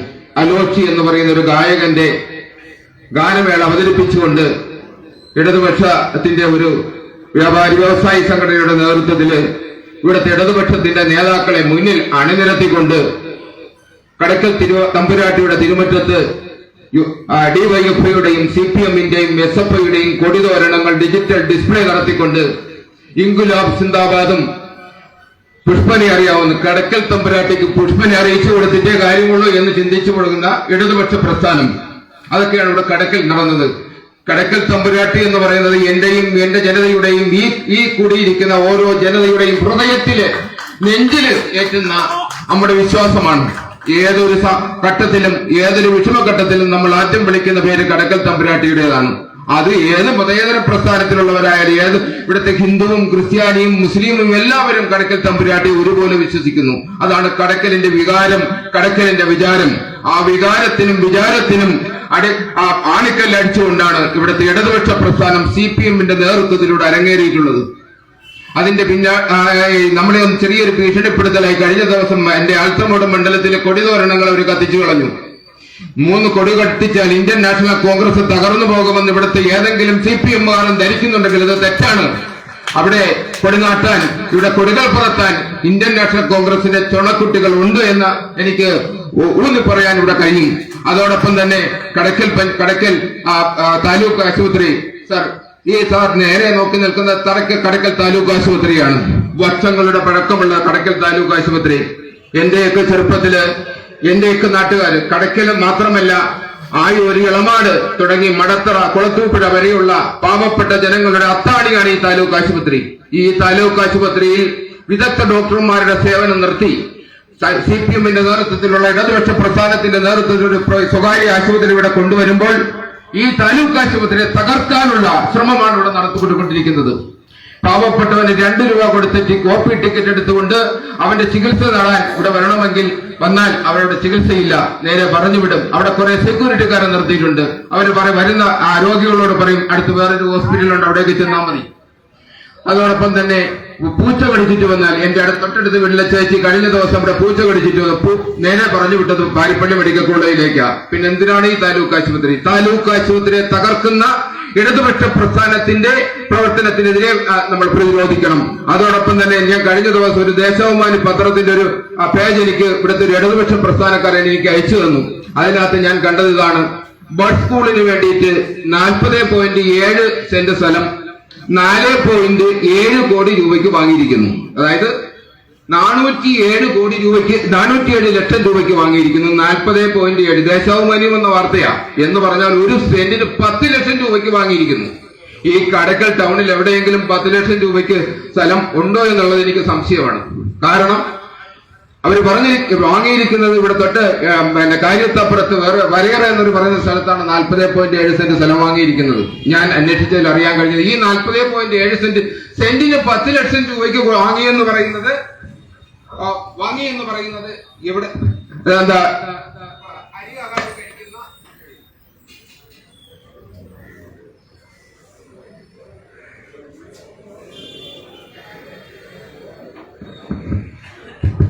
അരിയാഹാരം കഴിക്കുന്ന കടക്കാരനത് ബോധ്യപ്പെടും. സെന്റിന് 10 ലക്ഷം രൂപയ്ക്ക് വാങ്ങിയെന്ന് പറയുന്നത്. അതിനോടൊപ്പം പറയുന്നത് 50 ലക്ഷത്തിന് അവിടെ സ്കൂൾ തുടങ്ങുമെന്നാണ് പറയുന്നത്. ഇങ്ങനെയുള്ള കൊടിയ അഴിമതിയാണ് കടയ്ക്കൽ പഞ്ചായത്തിൽ അരങ്ങേറുന്നത്. അതോടൊപ്പം തന്നെ ഈ നിൽക്കുന്ന ഷോപ്പിംഗ് കോംപ്ലക്സുകൾ കഴിഞ്ഞ കോവിഡ് കാലഘട്ടത്തില് ഈ പല കടക്കാരും അടച്ചിട്ട് പോയി. അവസാനം എന്ത് ചെയ്തു? ഒരു പാർട്ടിക്കാരന് അവര് അഡ്ജസ്റ്റ്മെന്റ് ലേലത്തിൽ കൊടുക്കുകയും ഇത് ഒരാൾ വാങ്ങിയിട്ട് പലർക്കും കൊടുത്തിരിക്കുന്ന ഒരു സാഹചര്യമാണുള്ളത്. ഈ ഇരിക്കുന്ന കടക്കാർ ആരെങ്കിലും തന്നെയാണോ ഇത് ലേലത്തിൽ എടുത്തിരിക്കുന്നത്? സമഗ്രമായ വിജിലൻസ് പരിശോധന നടത്തണം. കാരണം നിലവിലുള്ള പഞ്ചായത്ത് രാജ് അനുസരിച്ച് പഞ്ചായത്ത് ലേലം കൊടുത്തിരിക്കുന്ന സ്ഥലം ആ ലേലം ഏറ്റെടുത്തിരിക്കുന്ന ആള് തന്നെ അത് നടത്തേണ്ടതാണ്. ബിനാമിയായി നടത്താൻ കഴിയത്തില്ല. പക്ഷെ ഈ ഇരിക്കുന്ന ഷോപ്പിംഗ് കോംപ്ലക്സ് പലതും ബിനാമിയായിട്ടാണ് ഇവിടെ നടത്തുന്നത്. അതോടൊപ്പം തന്നെ ഒരു ശ്മശാനം ഏതാണ്ട് 2 കോടി രൂപ, ഏകദേശം 2 കോടി രൂപ വരെ ചിലവാക്കിയിട്ടുണ്ട്. ആദ്യമായി ഒരു ബോഡി അവിടെ കൊണ്ടുവന്ന് ക്രിമേഷൻ നടത്തിയപ്പോൾ അവിടെ അത് ഫ്രൈ ആയി മാറി. കാരണം അത് കരുതില്ല, അതിന്റെ പൂർണ്ണമായ സംസ്കാരം നടന്നില്ല. ഇന്ന് ആ സംസ്കാരം അവിടെ നടക്കുന്നില്ല. 2 കോടി രൂപ പലപ്പോഴായി 2 കോടി രൂപ ചിലവാക്കി. അവിടെ അതിനടുത്ത് ഈ പിന്നെ ഇറച്ചി വെട്ടാനുള്ള അല്ലെങ്കിൽ ഒരു സ്ഥാപനം തുടങ്ങി അതിൽ അവിടെ പ്ലാസ്റ്റിക് മാലിന്യങ്ങൾ കൊണ്ട് നിറച്ചിട്ടിരിക്കുന്ന ഒരു സ്ഥലമായി മാറിയിരിക്കുന്നു. ഇങ്ങനത്തെ കൊടിയ അഴിമതികൾ. അതോടൊപ്പം കടക്കൽ പഞ്ചായത്ത് മാർക്കറ്റ് നിങ്ങൾ ചെന്ന് നോക്കണം. വിപ്ലവത്തിന്റെ സ്മാരകങ്ങളുള്ള കടക്കലിന്റെ വിപ്ലവത്തിന്റെ പശ്ചാത്തലമുള്ള കടക്കൽ മാർക്കറ്റിന്റെ അവസ്ഥ ഇന്ന് നമ്മളൊന്ന് കയറി നോക്കണം. അത്രയ്ക്ക് ഗതികേടിലേക്ക് കടക്കൽ പഞ്ചായത്തിനെ കൊണ്ടുവന്നിരിക്കുന്ന ഒരു അവസ്ഥയാണെന്നുള്ളത്. പ്രതിപക്ഷമില്ല എന്നുള്ളൊരു കാരണത്താൽ താൻ തോന്നിത്തരമായി സ്വന്തം ഇഷ്ടപ്രകാരം പാർട്ടിയുടെ അജണ്ട നടപ്പിലാക്കാൻ വേണ്ടിയിട്ട് മാത്രം ഇവിടെ ഒരു പഞ്ചായത്ത് നടപ്പിലാക്കിയിരിക്കുകയാണ്. ഇതിനെതിരെ പ്രതികരിക്കണം നമ്മൾ കോൺഗ്രസുകാരൻ, സാധാരണ ജനങ്ങൾ. ഞാൻ കൂടുതൽ വിശദാംശങ്ങളിലേക്ക് കടന്നു പോകുന്നില്ല. കടക്കലിന്റെ ഒരു അവസ്ഥയെക്കുറിച്ച് ഈ ബഹുമാന്യനായ നേതാക്കന്മാരുടെ മുന്നിലേക്ക് ഈ ശ്രദ്ധയെ അതൊന്ന് കൊണ്ടുവരാൻ വേണ്ടി മാത്രമാണ് ഞാൻ ഇക്കാര്യത്തിലേക്ക് കൊണ്ടുവന്നത്. വിശദാംശത്തിലേക്ക് കിടക്കുന്നില്ല. കേൾക്കാനല്ല ഈ ജനക്കൂട്ടം എന്നെനിക്കറിയാം. എന്റെ പ്രസംഗം ഇനിയൊരവസരത്തിൽ ആകാം എന്ന് ഞാൻ ഉറപ്പ് നൽകിക്കൊണ്ട് നേരത്തെ സ്വാഗത പ്രാസംഗികനും ശ്രീ എം നസീറും സൈമൺ അലക്സും ശ്രീ സുനിൽ പന്തളവും എല്ലാം പറഞ്ഞ കാര്യങ്ങൾ നിങ്ങളുടെ ശ്രദ്ധയിൽ വച്ചുകൊണ്ട് ഇതിനുള്ള എല്ലാ മറുപടികളും നിങ്ങൾ നൽകും എന്ന പൂർണ്ണ ഉറപ്പോടെ ഉദ്ഘാടന പ്രസംഗത്തിനായിട്ട് ബഹുമാന്യനായ ശ്രീ കെ മുരളീധരൻ അവരുടെ ആദരപൂർവം സ്നേഹപൂർവം ക്ഷണിക്കുന്നു. ഏറ്റവും പ്രസിദ്ധമായ കടക്കൽ ദേവീക്ഷേത്രത്തിൽ കടക്കൽ തിരുവാതിരയോടനുബന്ധിച്ച് നടന്ന ഒരു ഗാനമേളയിൽ ആ ഗാനമേളയിൽ മാർക്സിസ്റ്റ് പാർട്ടിയുടെ ചിഹ്നവും കൊടിയും പ്രദർശിപ്പിക്കുകയും ചിലരെയൊക്കെ അറിയാമോ എന്നുള്ള ചില പാട്ടുകൾ പാടുകയും ചെയ്തു എന്നാണ് ഞാൻ മനസ്സിലാക്കിയത്. അപ്പോൾ ചിലരൊക്കെ അറിയാമോ എന്ന് ചോദിച്ചതിനെ കുറിച്ച് ഞാൻ ഇതിന് ശേഷം മറുപടി പറയാം. പക്ഷേ ഇതേ സന്ദർഭത്തിൽ തന്നെ ഈ കടയ്ക്കൽ സംഭവം ഉണ്ടായി ഏതാനും ദിവസങ്ങൾ കഴിഞ്ഞപ്പോൾ തലശ്ശേരിയിലും ഒരു ക്ഷേത്രത്തിൽ ഇതേ സംഭവങ്ങൾ ആവർത്തിച്ചു. അവിടെ ഒരു വ്യത്യാസമുണ്ടായി. ആ സന്ദർഭത്തിൽ പിടിച്ചു മാറ്റാൻ വന്ന പോലീസ് ഉദ്യോഗസ്ഥരെ 24 മണിക്കൂർ കഴിഞ്ഞപ്പോൾ മുഖ്യമന്ത്രി ഇടപെട്ട് സ്ഥലം മാറ്റി. മുഖ്യമന്ത്രിയുടെ പൊളിറ്റിക്കൽ സെക്രട്ടറി എന്ന് പറയുന്ന പി ശശിയുടെ നാടാണ് തലശ്ശേരി. അതേ ദിവസം തന്നെ വടകരയിലെ ചെമ്മരത്തൂർ എന്ന പ്രദേശത്തെ ഒരു ക്ഷേത്രത്തിൽ ചെറുവരയുടെ കൊടിയുമായി മാർക്സിസ്റ്റ് പാർട്ടി പ്രകടനം നടത്തി. സ്വാഭാവികമായിട്ടും ഇതിന് മറ്റൊരു വശം ഉണ്ടാകും. അപ്പൊ ചില ക്ഷേത്രങ്ങളിൽ ഹെഗ്ഡേവാറിന്റെ ചിത്രവുമായി രംഗത്ത്. ആമുഖമായി കോൺഗ്രസ് പാർട്ടിക്ക് പറയാനുള്ളത്, കോൺഗ്രസ് പാർട്ടി എല്ലാ മതങ്ങളെയും ആദരിക്കുകയും എല്ലാ വിശ്വാസങ്ങളെയും ബഹുമാനിക്കുകയും ചെയ്യുന്ന ഒരു രാഷ്ട്രീയ പ്രസ്ഥാനം. അത് അമ്പലമാണെങ്കിലും പള്ളികളാണെങ്കിലും മറ്റേത് ആരാധനാലയങ്ങളാണെങ്കിലും അവരുടെ വികാരങ്ങൾ സംരക്ഷിക്കണമെന്നും ക്ഷേത്ര പറമ്പുകളിലോ മറ്റ് ആരാധന അവരൊക്കെ പരിസരങ്ങളിലോ അല്ലെങ്കിൽ ആ ആരാധനാലയത്തിന്റെ പരിധിക്കുള്ളിലുള്ള സ്ഥലങ്ങളിലോ ഒരു രാഷ്ട്രീയ പ്രവർത്തനവും പാടില്ല എന്നുള്ള അഭിപ്രായമാണ് കോൺഗ്രസ് പാർട്ടി. ആറ്റുകാൽ പൊങ്കാല ഈ കേരളത്തിൽ ഏറ്റവും അറിയപ്പെടുന്ന ഏറ്റവും സ്ത്രീകളുടെ ശബരിമല. ആ ആറ്റുകാൽ പൊങ്കാല ദിവസം പൊങ്കാല ഇടാൻ വരുന്നവർക്ക് പല സംഘടനകളും അവർക്ക് കുടിവെള്ളം കൊടുക്കാറുണ്ട്. പക്ഷെ അത് ക്ഷേത്രത്തിന്റെ അവിടെയല്ല. ഇനി ആ ക്ഷേത്രത്തിന്റെ അകത്ത് കുടിവെള്ളം വിതരണം ചെയ്യുന്നവർക്ക് ഒരു പാർട്ടി ബാഡ്ജും കുത്താൻ പാടില്ല എന്നാണ് നിയമം. പല സന്നദ്ധ സംഘടനകളും മത്സരിച്ച് കൊടുക്കാറുണ്ട്, പക്ഷെ ആദ്യം ചിഹ്നോ കൊടിയോ ഉപയോഗിക്കാൻ പാടില്ല. ഒരു ക്ഷേത്രങ്ങളിലോ ആരാധനാലയങ്ങളോ നടത്തുന്ന ഒരു പരിപാടിയിലും രാഷ്ട്രീയം കളയാനും പാടില്ല. ഇക്കാര്യത്തിൽ വ്യക്തമായിട്ടുള്ള നയം കോൺഗ്രസ് പാർട്ടി സ്വീകരിച്ചു. അപ്പൊ നിങ്ങൾക്കറിയാം, ഏതാനും വർഷങ്ങൾക്ക് മുമ്പ് 2018 ശബരിമല ക്ഷേത്രത്തിലെ യുവതീ പ്രവേശനത്തിനെ സംബന്ധിച്ച് ഒരു വിധി സുപ്രീം കോടതിയിലാണ്. ശബരിമലയുടെ വിശ്വാസമനുസരിച്ച് യുവതികൾക്ക് ക്ഷേത്രത്തിൽ പ്രവേശനമില്ല. ഞാൻ പറയാൻ തന്നെ നിങ്ങൾക്കറിയാം. പക്ഷെ അന്ന് സുപ്രീം കോടതി പറഞ്ഞു യുവതികൾക്ക് പ്രവേശിക്കാം. അന്ന് കോൺഗ്രസ് പാർട്ടിയുടെ അന്ന് KPCCയുടെ യോഗം, അന്ന് ശ്രീ മുല്ലപ്പള്ളി രാമചന്ദ്രനാണ് KPCCയുടെ അധ്യക്ഷൻ. അന്ന് ചേർന്ന യോഗത്തിൽ ഒരു കാര്യം ഞങ്ങൾ പറഞ്ഞു, ഞങ്ങൾക്ക് കോടതിയുടെ ബഹുമാനം, അത് മുൻസിഫ് കോടതി മുതൽ സുപ്രീം കോടതി വരെ ഞങ്ങൾക്ക് വിശ്വാസമുണ്ട്. പക്ഷേ കോടതികൾ ഒരു മതങ്ങളുടെയും വിശ്വാസങ്ങളിൽ ഇടപെടുന്നത് ശരിയല്ല. വിശ്വാസികൾ തമ്മിലുള്ള തർക്കങ്ങൾ ഉണ്ടെങ്കിൽ പരിഹാരം ഉണ്ടാക്കാം. പക്ഷേ മതവിശ്വാസങ്ങൾക്കെതിരെ ഒരു നീതിന്യായ സ്ഥാപനവും പ്രവർത്തിക്കുന്നത് ശരിയല്ല.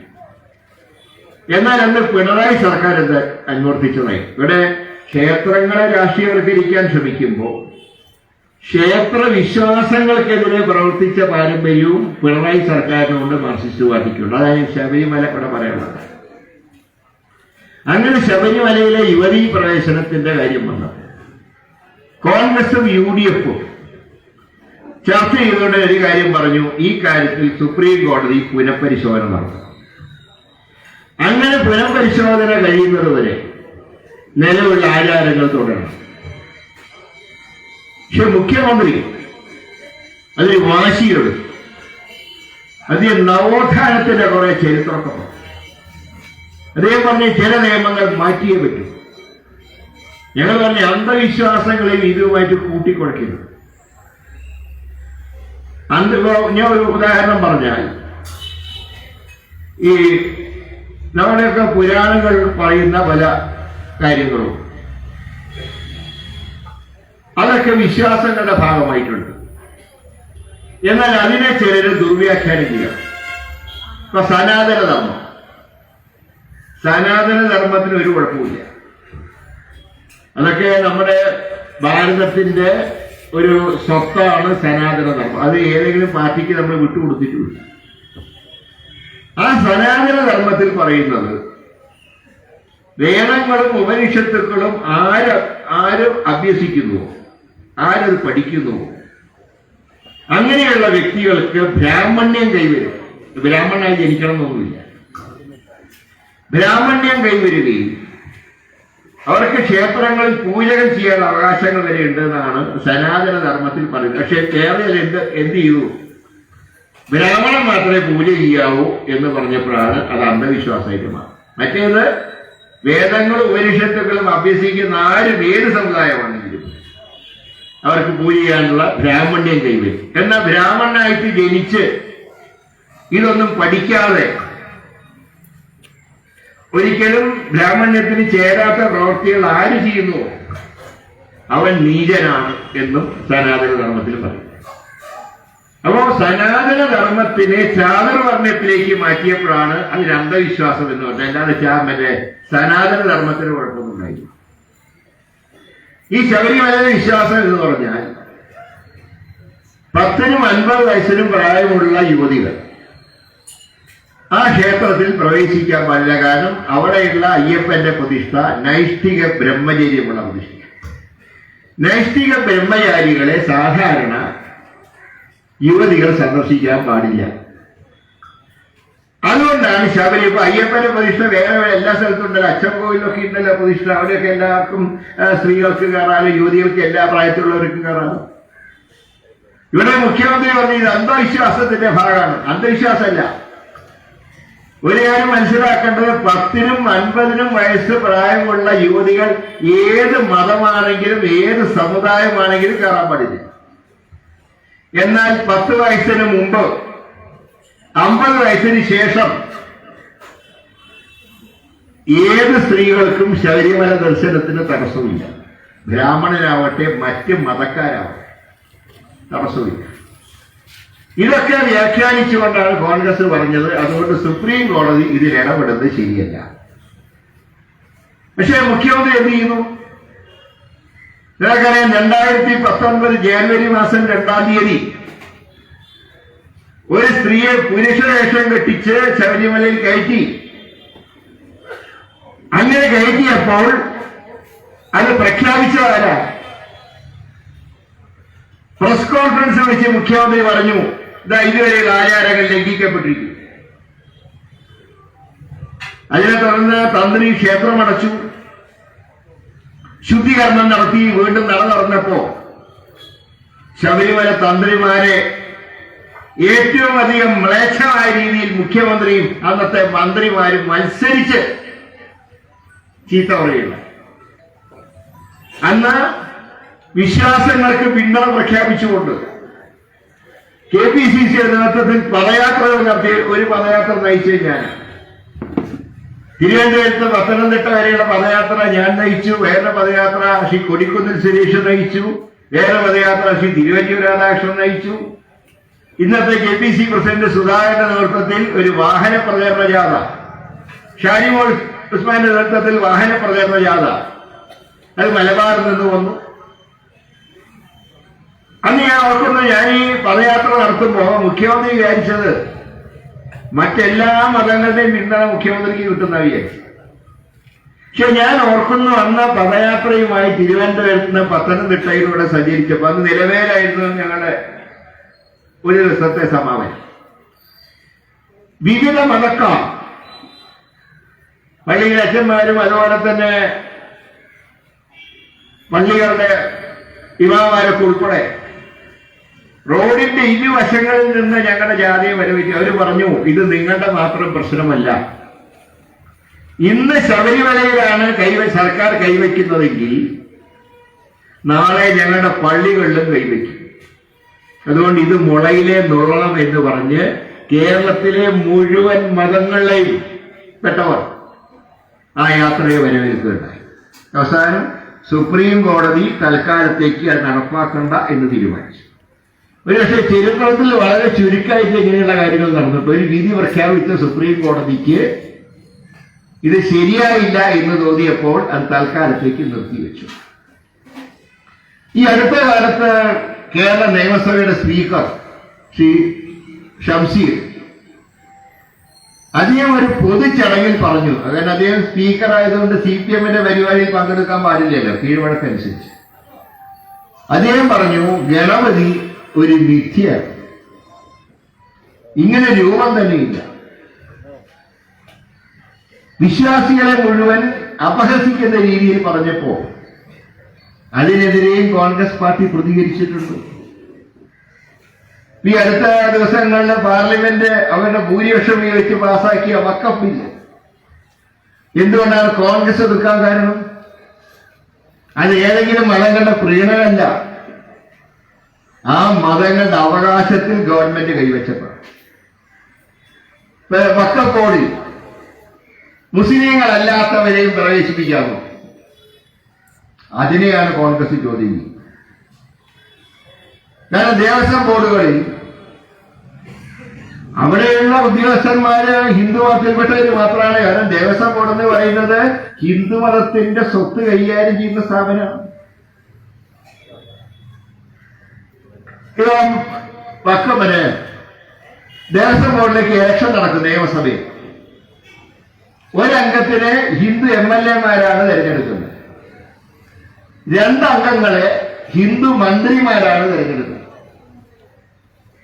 എന്നാൽ വഖഫ് ബോർഡ് വരുമ്പോ വഖഫ് ബോർഡിൽ ഉള്ള അംഗത്തിനെ തിരഞ്ഞെടുക്കുന്നത് മുസ്ലിം MLA-മാർ. അവിടെ ഹിന്ദു MLA-മാർക്കും ക്രിസ്ത്യൻ MLA-മാർക്കും വോട്ടില്ല.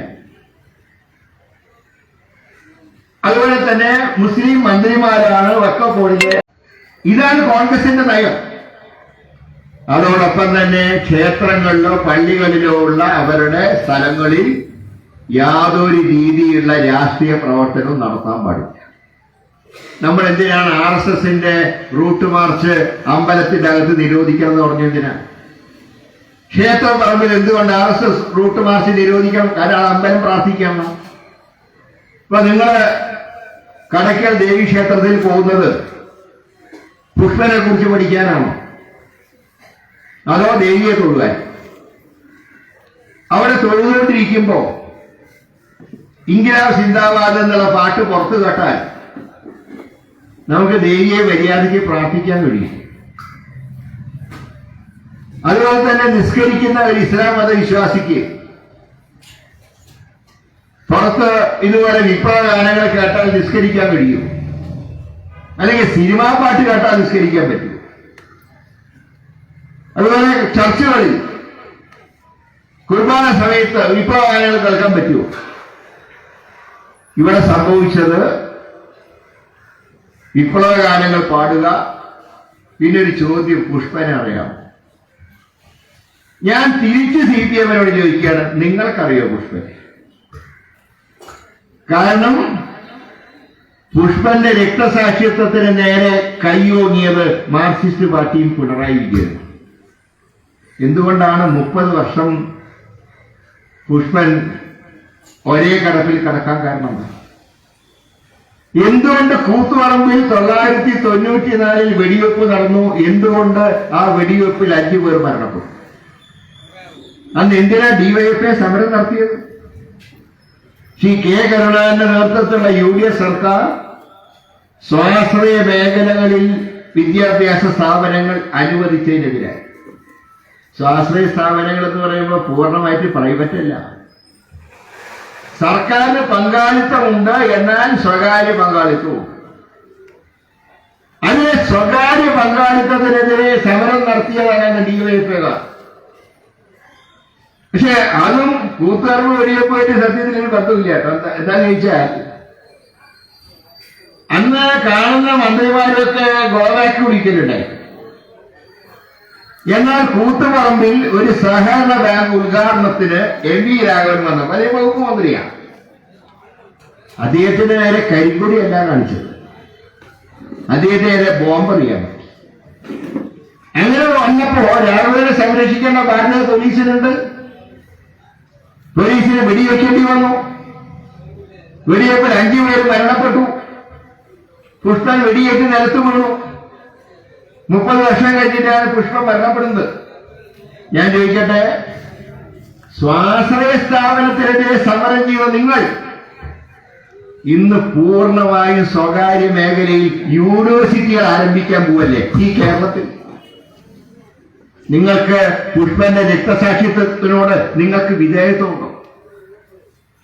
ഒരു പക്ഷേ കുറച്ചു നാൾ കൂടെ പുഷ്പൻ ജീവിച്ചിരുന്നെങ്കിൽ താൻ ഏത് ആശയത്തിന് വേണ്ടിയാണോ സമരം ചെയ്യുന്നത് അതിനെ സ്വന്തം സഖാക്കൾ കാറ്റിൽ പറത്തുമ്പോ അന്ന് ഹൃദയം പൊട്ടി മരിച്ചേനതി. അതിനു മുമ്പ് ഇത് കാണേണ്ട ഒരു ദുര്യോഗ അദ്ദേഹത്തിനുണ്ടായില്ല. ഇന്ന് പൂർണ്ണമായിട്ടും വിദ്യാഭ്യാസ മേഖല സ്വകാര്യവൽക്കരിക്കുകയാണോ?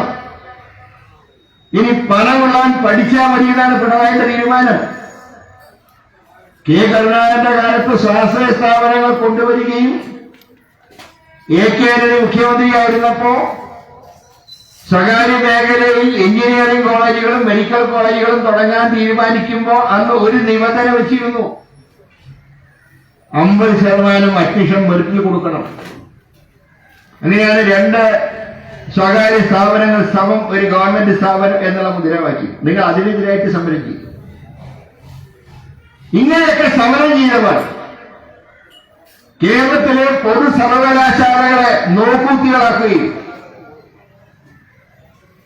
ഗവർണറുമായുള്ള ഏറ്റുമുട്ടലിന്റെ പേരിൽ യൂണിവേഴ്സിറ്റികൾ നിങ്ങൾ നാഥനില്ല കളരികളാക്കി മാറ്റിയപ്പോ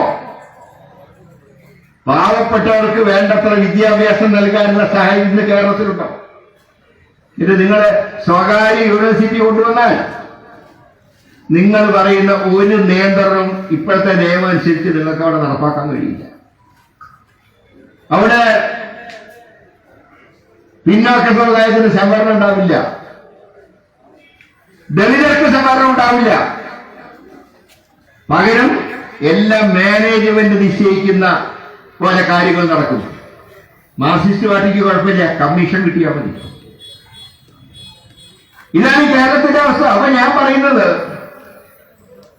സ്വാശ്രയ സ്ഥാപനത്തിനെതിരെ സമരം ചെയ്യുന്ന പുഷ്പനെ അറിയാമോ എന്ന് ഞങ്ങളോട് ചോദിക്കുമ്പോ ഞങ്ങൾ തിരിച്ചു ചോദിക്കുന്നു, ആ പുഷ്പന്റെ രക്തസാക്ഷിത്വത്തിനെ ചവിട്ടി അരച്ചവരല്ലേ ഈ പാട്ട് പാടുന്ന കൂട്ടം?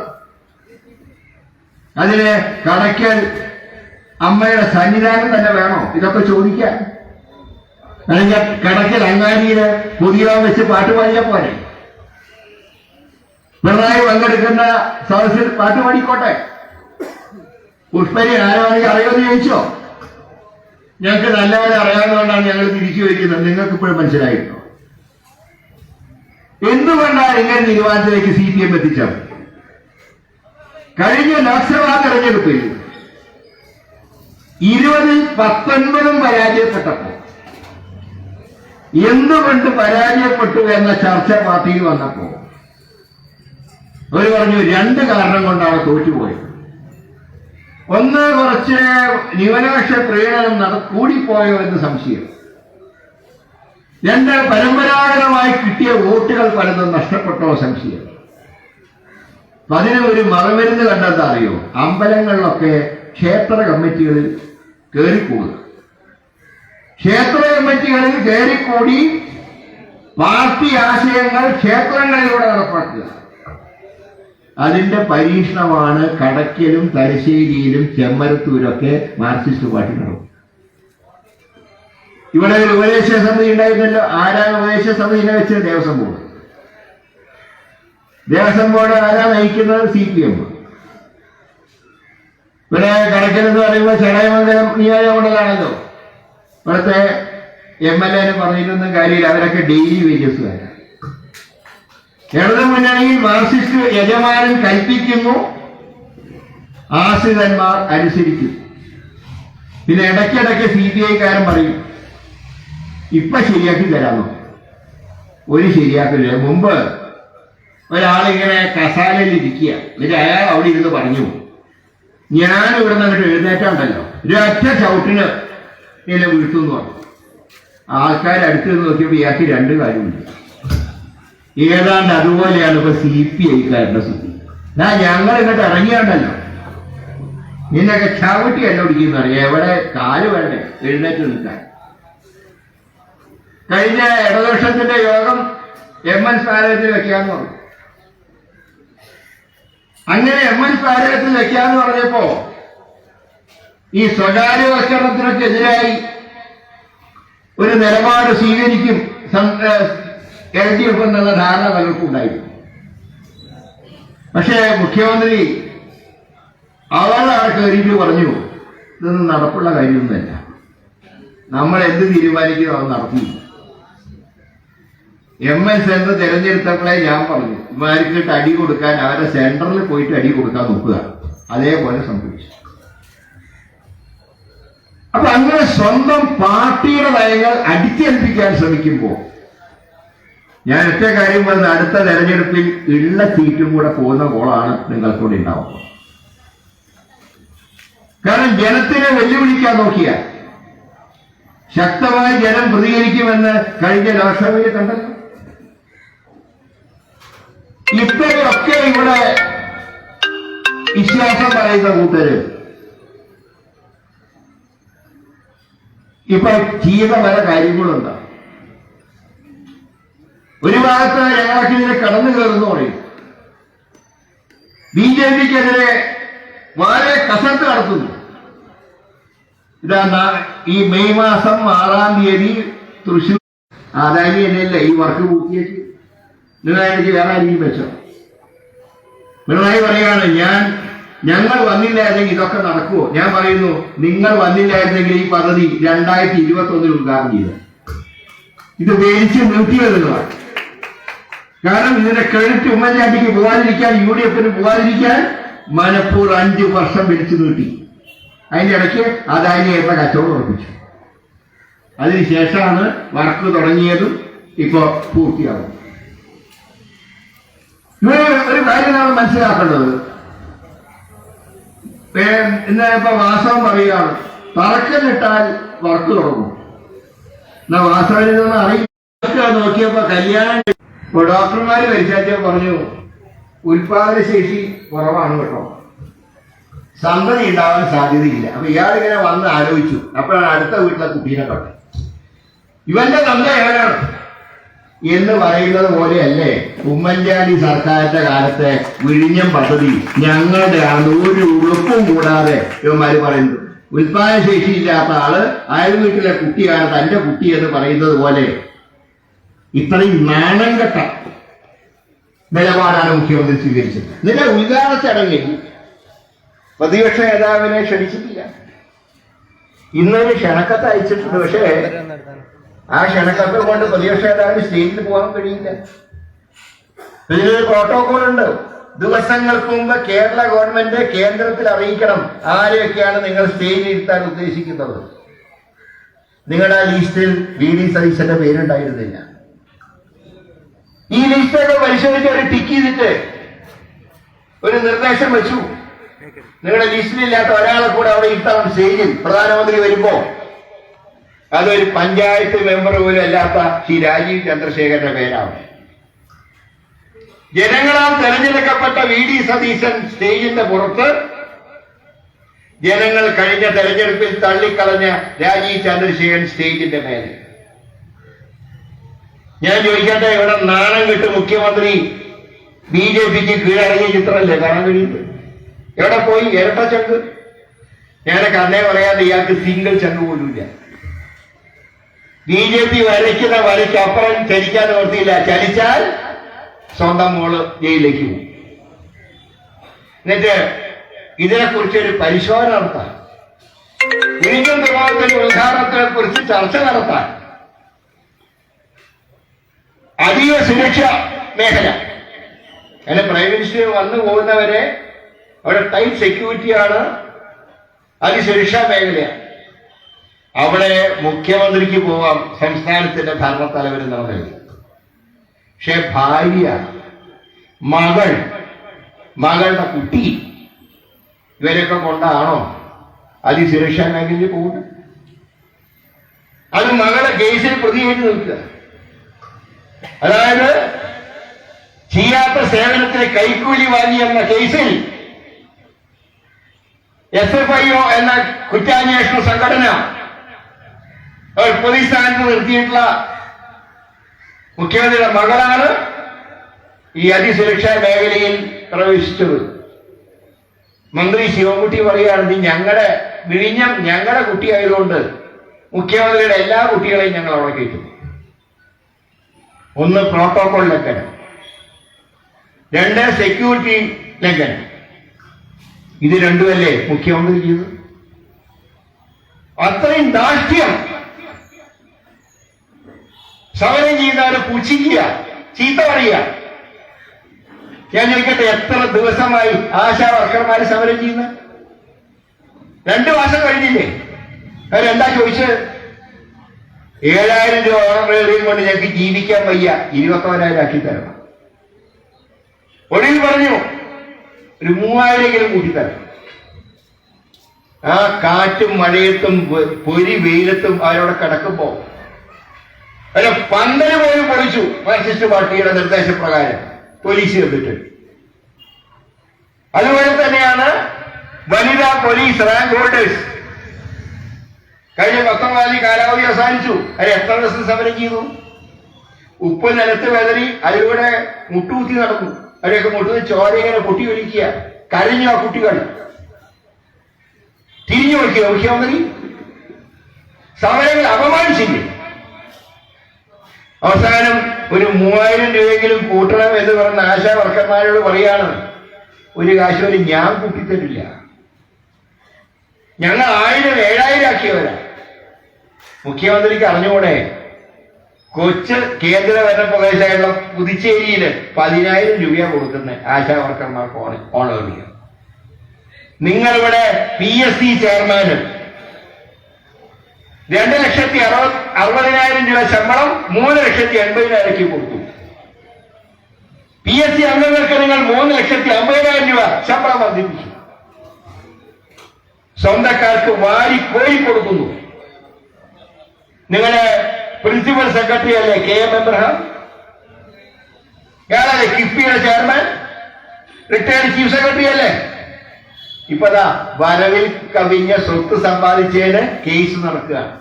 ഇതിപ്പോ ഒരു താൽക്കാലിക സ്റ്റേ കിട്ടിയപ്പോ വെറുതെ വിട്ടു എന്നുള്ള ധാരണയിലാണ് പ്രചാരണം നടത്തുന്നത്. അതൊരു സാങ്കേതികത്വമാണ്.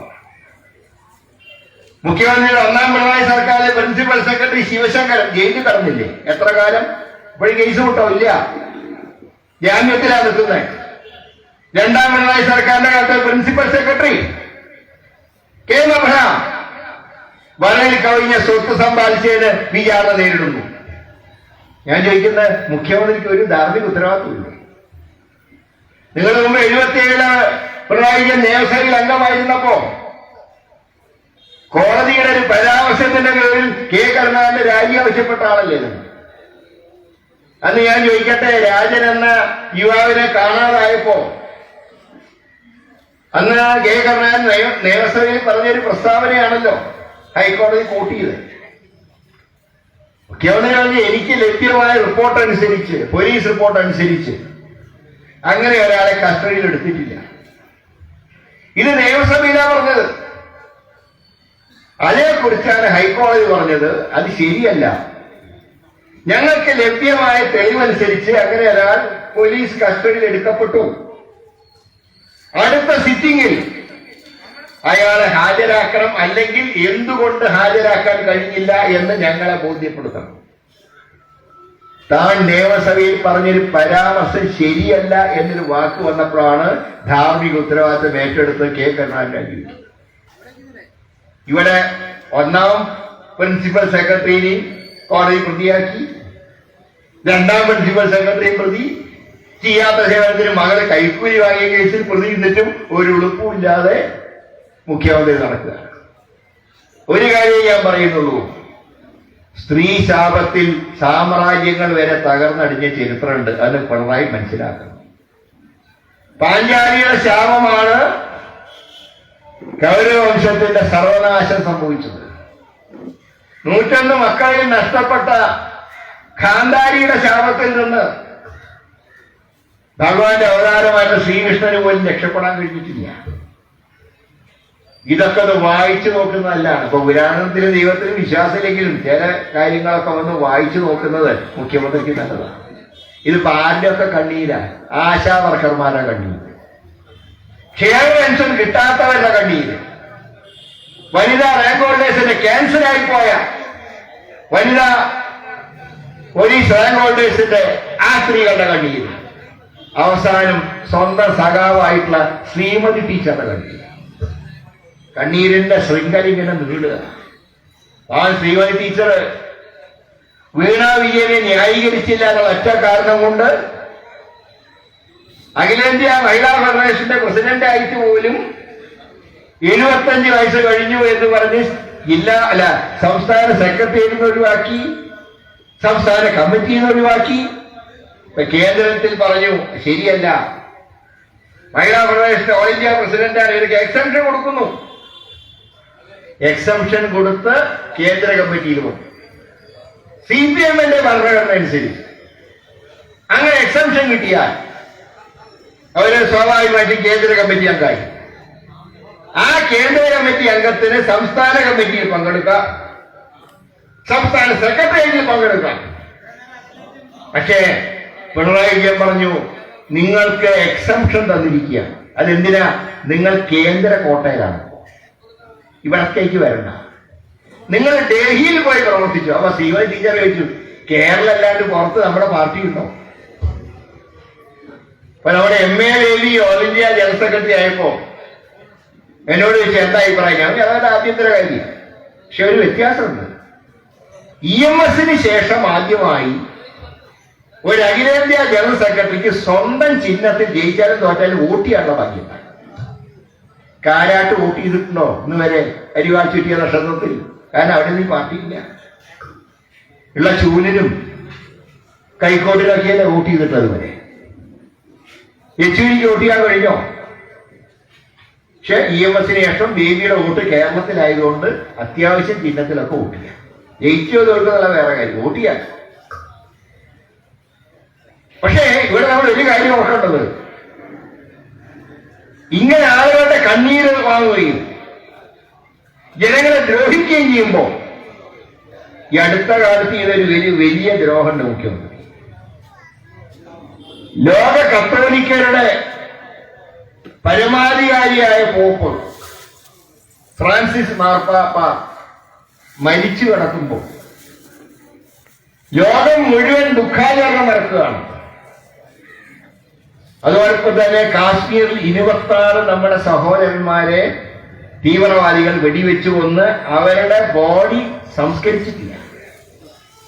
ആ ദിവസമാണ് ഏപ്രിൽ 23 പുതിയ AKG സെന്ററിന്റെ ഉദ്ഘാടനം മാമാങ്കത്തോടെ നടത്തിയത്. ഒരു ബഹുമാനം വേണ്ടേ? ഇപ്പൊ ഞാൻ അന്ന് ഓർക്കുന്ന പോപ്പ് മരിച്ച ദിവസം, അന്ന് 2 കുടുംബസംഗമങ്ങൾ ഞാൻ ഏറ്റതാണ് ഉച്ചയ്ക്ക് ശേഷം. ഒരു കുടുംബസംഗമങ്ങളൊക്കെ ഗംഭീരമായിട്ട് അറേഞ്ച് ചെയ്തു, വരുന്നവർക്ക് ഭക്ഷണം ഉൾപ്പെടെ.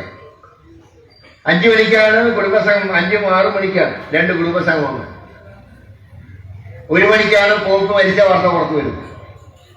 2 മണിയായപ്പോ AICC പ്രഖ്യാപിച്ചു 3 ദിവസത്തേക്ക് എല്ലാ പരിപാടികളും മാറ്റിവെക്കുക, പാർട്ടിക്ക് ദുഃഖാചരണം. 21, 22, 23. 23 സംസ്ഥാന സർക്കാരിന് ദുഃഖാചരണം. 26 പേരെ മരിച്ചിട്ട് അവരുടെ ബോഡി എടുത്തിട്ടില്ല. ഞാൻ ചോദിക്കട്ടെ, എങ്ങനെ ഒരു പാർട്ടി ഓഫീസ് ഇത്രയും ആഘോഷത്തോടെ ഉദ്ഘാടനം ചെയ്യാൻ കഴിയും? അത് ഉദ്ഘാടനം ബഹു രസമാണ്. ഇപ്പൊ കോൺഗ്രസിന്റെ ഇപ്പൊ KPCCക്ക് ഒരു മന്ദിരം പണിതെന്ന് വിചാരിക്കുക, കേരളത്തിൽ UDFന്റെ സർക്കാരാണെന്നും വിചാരിക്കുക. പക്ഷേ മുഖ്യമന്ത്രി എല്ലാം ഉദ്ഘാടനം ചെയ്യുക, മല്ലികാർജുൻ ഖാർഗെ ഉദ്ഘാടനം ചെയ്യുക. ഇത് അഖിലേന്ത്യാ ജനറൽ സെക്രട്ടറി MA ബേബി 3ാമത്തെ നിലയിൽ അടിച്ചു പുറത്താക്കി. അദ്ദേഹത്തിന്റെ കീഴിലെ പോളിറ്റ് ബ്യൂറോ അംഗം മാത്രമായ പിണറായി കോടികളുടെ സംസ്ഥാന ഓഫീസ് ഉദ്ഘാടനം. അപ്പൊ പഴയ ഓഫീസ് എന്ത് ചെയ്ത് വെച്ചാൽ പറയാൻ, അത് റിസർച്ച് കാര്യങ്ങൾക്കായി മാറ്റി. ഇവിടെ എന്ത് റിസർച്ചാണ്? ഇനി പാർട്ടിയുടെ ത്രിപുര മോഡൽ, ബംഗാൾ മോഡൽ എങ്ങനെ കുളം തോണ്ടാന്നുള്ള റിസർച്ചാണ്. ശരിക്കും പറഞ്ഞാൽ പിന്നെ ആശുപത്രിയുടെ കാര്യം പറഞ്ഞത്, കടയ്ക്കൽ താലൂക്ക് ആശുപത്രി മാത്രമല്ല, കേരളത്തിലെ എല്ലാ സർക്കാർ ആശുപത്രിയും സ്ഥിതിയാണ്. തിരുവനന്തപുരം മെഡിക്കൽ കോളേജില് ഒരു ലിഫ്റ്റിൽ ഒരു രോഗി കുടുങ്ങിയിട്ട് 48 മണിക്കൂർ പുറല്ലോ പറഞ്ഞത്. ആലോചിച്ചു, അതിന് മേലെ പറയണം. തലസ്ഥാനം കേരളത്തിലെ ആദ്യത്തെ മെഡിക്കൽ കോളേജ്. കേരള സംസ്ഥാനം രൂപീകരണമാകുന്നതിന് മുമ്പ് പണ്ഡിറ്റ് ജവഹർലാൽ നെഹ്റു ഉദ്ഘാടനം ചെയ്ത മെഡിക്കൽ കോളേജാണ് തിരുവനന്തപുരം. ആ മെഡിക്കൽ കോളേജിലാണ് ലിഫ്റ്റിൽ കുടുങ്ങി ഒരാൾ, പിന്നെ അയാളുടെ ജീവന്റെ ബ്രഹ്മാവായ തലയിൽ എന്ത് വന്നാലും കുറെ കാലത്തേക്ക് ചാവില്ല എന്ന് എഴുതിയുകൊണ്ട് അയാൾ രക്ഷപ്പെട്ടു. Thiruvananthapuram medical college. Kozhikode medical കോളേജിൽ ഹസീന എന്നുള്ള സ്ത്രീ, നിങ്ങൾ പത്രത്തിലും TV-യിലൊക്കെ കണ്ടു. അവരുടെ 2ാമത്തെ 3ാമത്തെ പ്രസവം കോഴിക്കോട് മെഡിക്കൽ കോളേജിലായിരുന്നു. അവിടെ ചെന്നു. അപ്പൊ അവര് പറഞ്ഞു സിസേറിയൻ വേണം, സാധാരണ പ്രസവം നടക്കാൻ സാധ്യതയില്ല. അങ്ങനെ ഇവരെ ലേബർ റൂമിൽ കയറ്റി സിസേറിയൻ നടത്തി. കുട്ടി പുറത്തു പോകും, പക്ഷേ കത്തിരി അകത്തേക്ക് പോയി. സിസേറിയൻ നടത്തിയ കത്തിരി അകത്തേക്ക് പോയി, കുട്ടി പുറത്തു പോകും. ഈ സ്ത്രീക്ക് വയറുവേദന കാരണം നിൽക്കാൻ പറ്റില്ല. അവസാനം ഒരു സ്വകാര്യ ആശുപത്രിയിൽ ചെന്ന് 2ാമതും ശസ്ത്രക്രിയ നടത്തി കത്തിരിയെ പുറത്തു. ഒരു കോമ്പൻസേഷന് വേണ്ടി സെക്രട്ടേറിയറ്റ് വരെ വന്ന ആ സ്ത്രീ സമരം ചെയ്തു, കണ്ണീരും കൈയുമായി. കാണാൻ പോലും മുഖ്യമന്ത്രി തയ്യാറായില്ല. ഇതേ കോഴിക്കോട് മെഡിക്കൽ കോളേജിൽ ഒരു കുട്ടീനെ, ആ കുട്ടിക്ക് നോക്കുമ്പോൾ 6 വിരൽ, ഒരു 5ാമത്തെ വിരലിന്റെ മേലെ ഒരു ഇതിങ്ങനെ ഒരു വിരൽ പോലെ ഇങ്ങനെ നീണ്ടു നിൽക്കുക. ഡോക്ടർ അവരെ മുറിച്ചു കളയണം, ശസ്ത്രക്രിയയാണ്. അങ്ങനെ ഓപ്പറേഷൻ തിയേറ്ററിൽ കൊണ്ടുപോയി തിരിച്ചു വന്നു. രക്ഷിതാക്കൾ നോക്കിയപ്പോ ഈ വിരൽ അങ്ങനെ തന്നെയുണ്ട്, കുട്ടി മുണ്ടിടുമില്ല. നോക്കിയപ്പോ എന്താ സ്ഥിതി അറിയോ? ഈ 6ാമത്തെ വിരല് മുറിച്ച് മാറ്റുന്നതിന് വരെ നാക്കിൽ ഓപ്പറേറ്റ് ചെയ്തു. കോഴിക്കോട് മെഡിക്കൽ കോളേജ് ഉണ്ടായില്ല. പേരൂർക്കട, തിരുവനന്തപുരത്തെ പേരൂർക്കട ജില്ലാ ആശുപത്രി ഒരു കുട്ടീനെ പേപ്പട്ടി കൊടുത്തു, ഇഞ്ചക്ഷൻ വയ്ക്കാൻ വേണ്ടി കൊണ്ടുപോകുന്നു. അല്ല, വൈറൽ ഫീവർ വന്ന് രോഗം മാറുന്നതിൽ ഇഞ്ചക്ഷൻ വെക്കണമെന്നോ ഇഞ്ചക്ട് ചെയ്യാൻ കൊണ്ടുപോയി. അതിന്റെ അകത്ത് വെച്ച് പേപ്പട്ടി ഒഴിച്ചു. അപ്പോ 2 ഇഞ്ചക്ഷൻ, ഒന്ന് വൈറൽ ഫീവറിന്റെ ഇഞ്ചക്ഷൻ, 2 പേപ്പട്ടിയുടെ ഇഞ്ചക്ഷൻ. ഇവിടെ തന്നെ കണ്ടില്ലേ, കഴിഞ്ഞ ദിവസം ഒരു കുട്ടീനെ പേപ്പട്ടി കോഴിക്കോട് പേപ്പട്ടിക്ക് ഇഞ്ചക്ഷൻ ചെയ്തു, കുട്ടി മരിച്ചു. വിഷകാലം അറിയില്ല, പിന്നെ എന്താ കുട്ടി വെച്ചതെന്ന് അറിയില്ല. ഇതാണ് സർക്കാർ ആശുപത്രിയുടെ അവസ്ഥ. ഡോക്ടർമാരുണ്ടോ? പലയിടത്തും കേമായിട്ട് ഉദ്ഘാടനം ചെയ്യും പുതിയ ബ്ലോക്ക്, അതിനൊരു പേരുണ്ട്, കുപ്പി. നമ്മുടെ കാലത്തൊക്കെ ഒരുപാട് ആശുപത്രികൾക്ക് കെട്ടവും പാലൊക്കെ നമ്മൾ ഉണ്ടാക്കിയിട്ടുണ്ട്. അന്നത് ഈ കിപ്പി എന്ന കുപ്പിയുടെ പേരായി കേട്ടിട്ടില്ല, എല്ലാം കുപ്പി. അതിന്റെ പേരിൽ ലക്ഷങ്ങൾ ചെലവിട്ട് പുതിയ കെട്ടിടങ്ങൾ ഉണ്ടാക്കുക, ഉദ്ഘാടനം കേമായി നടത്തും. തുറക്കാൻ പറ്റില്ല, കാരണം ഡോക്ടർമാരില്ല, നഴ്സുമാരില്ല, സ്റ്റാഫില്ല, മരുന്നില്ല. കോഴിക്കോട് മെഡിക്കൽ കോളേജിൽ മരുന്ന് കിട്ടാത്തതിന് സമരമായിരുന്നു. ഇപ്പോഴും മരുന്ന് പൂർണ്ണമായിട്ട് കിട്ടുന്നില്ല. സ്വാഭാവികമായിട്ടും കണക്കൽ ആശുപത്രിയിലും അതിന്റെ ഭാഗമാണ്. ഇവിടെയും കിട്ടുന്നില്ല. ഇവിടെ വ്യത്യാസമുണ്ട്. സഹാക്കളുടെ ഏതൊരു സഹകരണ ആശുപത്രി ഉള്ളതുകൊണ്ട് നേരെ അങ്ങോട്ടേക്ക് വിടുകയാണ് രോഗിയെ. അതായത് കടയ്ക്കൽ സർക്കാർ ആശുപത്രിക്ക്, താലൂക്ക് ആശുപത്രിക്ക് ഒരു ദയാവധം നൽകാനുള്ള പരിപാടി. പക്ഷെ ഇത് 1 കൊല്ലം ഉണ്ടാവുള്ളൂ. അടുത്ത വർഷം നമ്മുടെ സർക്കാർ വരും, അന്ന് ഇതിനൊക്കെ ഒരു മാറ്റം ഉണ്ടാവും. അപ്പൊ അതുകൊണ്ടാണ് ഞാൻ പറയുന്നത്, അമ്പലങ്ങളെയും പള്ളികളെയും കൈയടക്കാനും വിശ്വാസികളുടെ വിശ്വാസങ്ങളെ തകർക്കാനും അതോടൊപ്പം തന്നെ നാടിന്റെ വികസനത്തിന്റെ പേരിൽ നാട്ടുകാരെ ദ്രോഹിക്കാനും നടത്തുന്ന ശ്രമങ്ങൾക്കെതിരെ സന്ധിയില്ലാത്ത പോരാട്ടം ഇന്ത്യൻ നാഷണൽ കോൺഗ്രസ് നടത്തും. അടുത്ത പഞ്ചായത്ത് തെരഞ്ഞെടുപ്പിലും അടുത്ത നിയമസഭാ തെരഞ്ഞെടുപ്പിലും കേരളത്തിലെ ജനങ്ങൾ ഇവരോട് പകരം ചോദിക്കും. UDF ഒറ്റക്കെട്ടായി തന്നെ കേരളത്തിൽ വിജയിച്ചു വരും എന്നുള്ള കാര്യത്തിൽ സംശയം വേണം. അതുകൊണ്ടാണ് പിണറായിനെ ഇടയ്ക്കിടയ്ക്ക് മൂന്നാമതും വരും എന്ന് എത്ര ചാടി പറഞ്ഞാലും, എത്ര PR ഏജൻസി പ്രവർത്തിച്ചാലും ഈ മാരണം അടുത്ത വർഷം ഏപ്രിലോടെ കേരളത്തിൽ അവസാനിക്കും എന്ന് മാത്രമേ ഞാൻ പറയുന്നുള്ളൂ. അതുകൊണ്ട് ഇന്ത്യൻ നാഷണൽ കോൺഗ്രസ് തീർച്ചയായിട്ടും വിശ്വാസികളെ സംരക്ഷിക്കാൻ നിങ്ങളോടൊപ്പം ഉണ്ടാകും. എല്ലാ മതങ്ങളുടെയും വിശ്വാസങ്ങളോടൊപ്പം പാർട്ടിയുണ്ട്. അതുകൊണ്ട് ഇനിയുള്ള എല്ലാ പ്രവർത്തനങ്ങളിലും വളരെ ജാഗ്രതയോടുകൂടി തന്നെ പാർട്ടി മുന്നോട്ട് വരും എന്ന് മാത്രം പറഞ്ഞുകൊണ്ട് ഈ രാഷ്ട്രീയ വിശദീകരണ യോഗം ഔപചാരികമായിട്ട് ഉദ്ഘാടനം ചെയ്യുന്നു. എല്ലാവർക്കും വിനീതമായി നമസ്കാരം.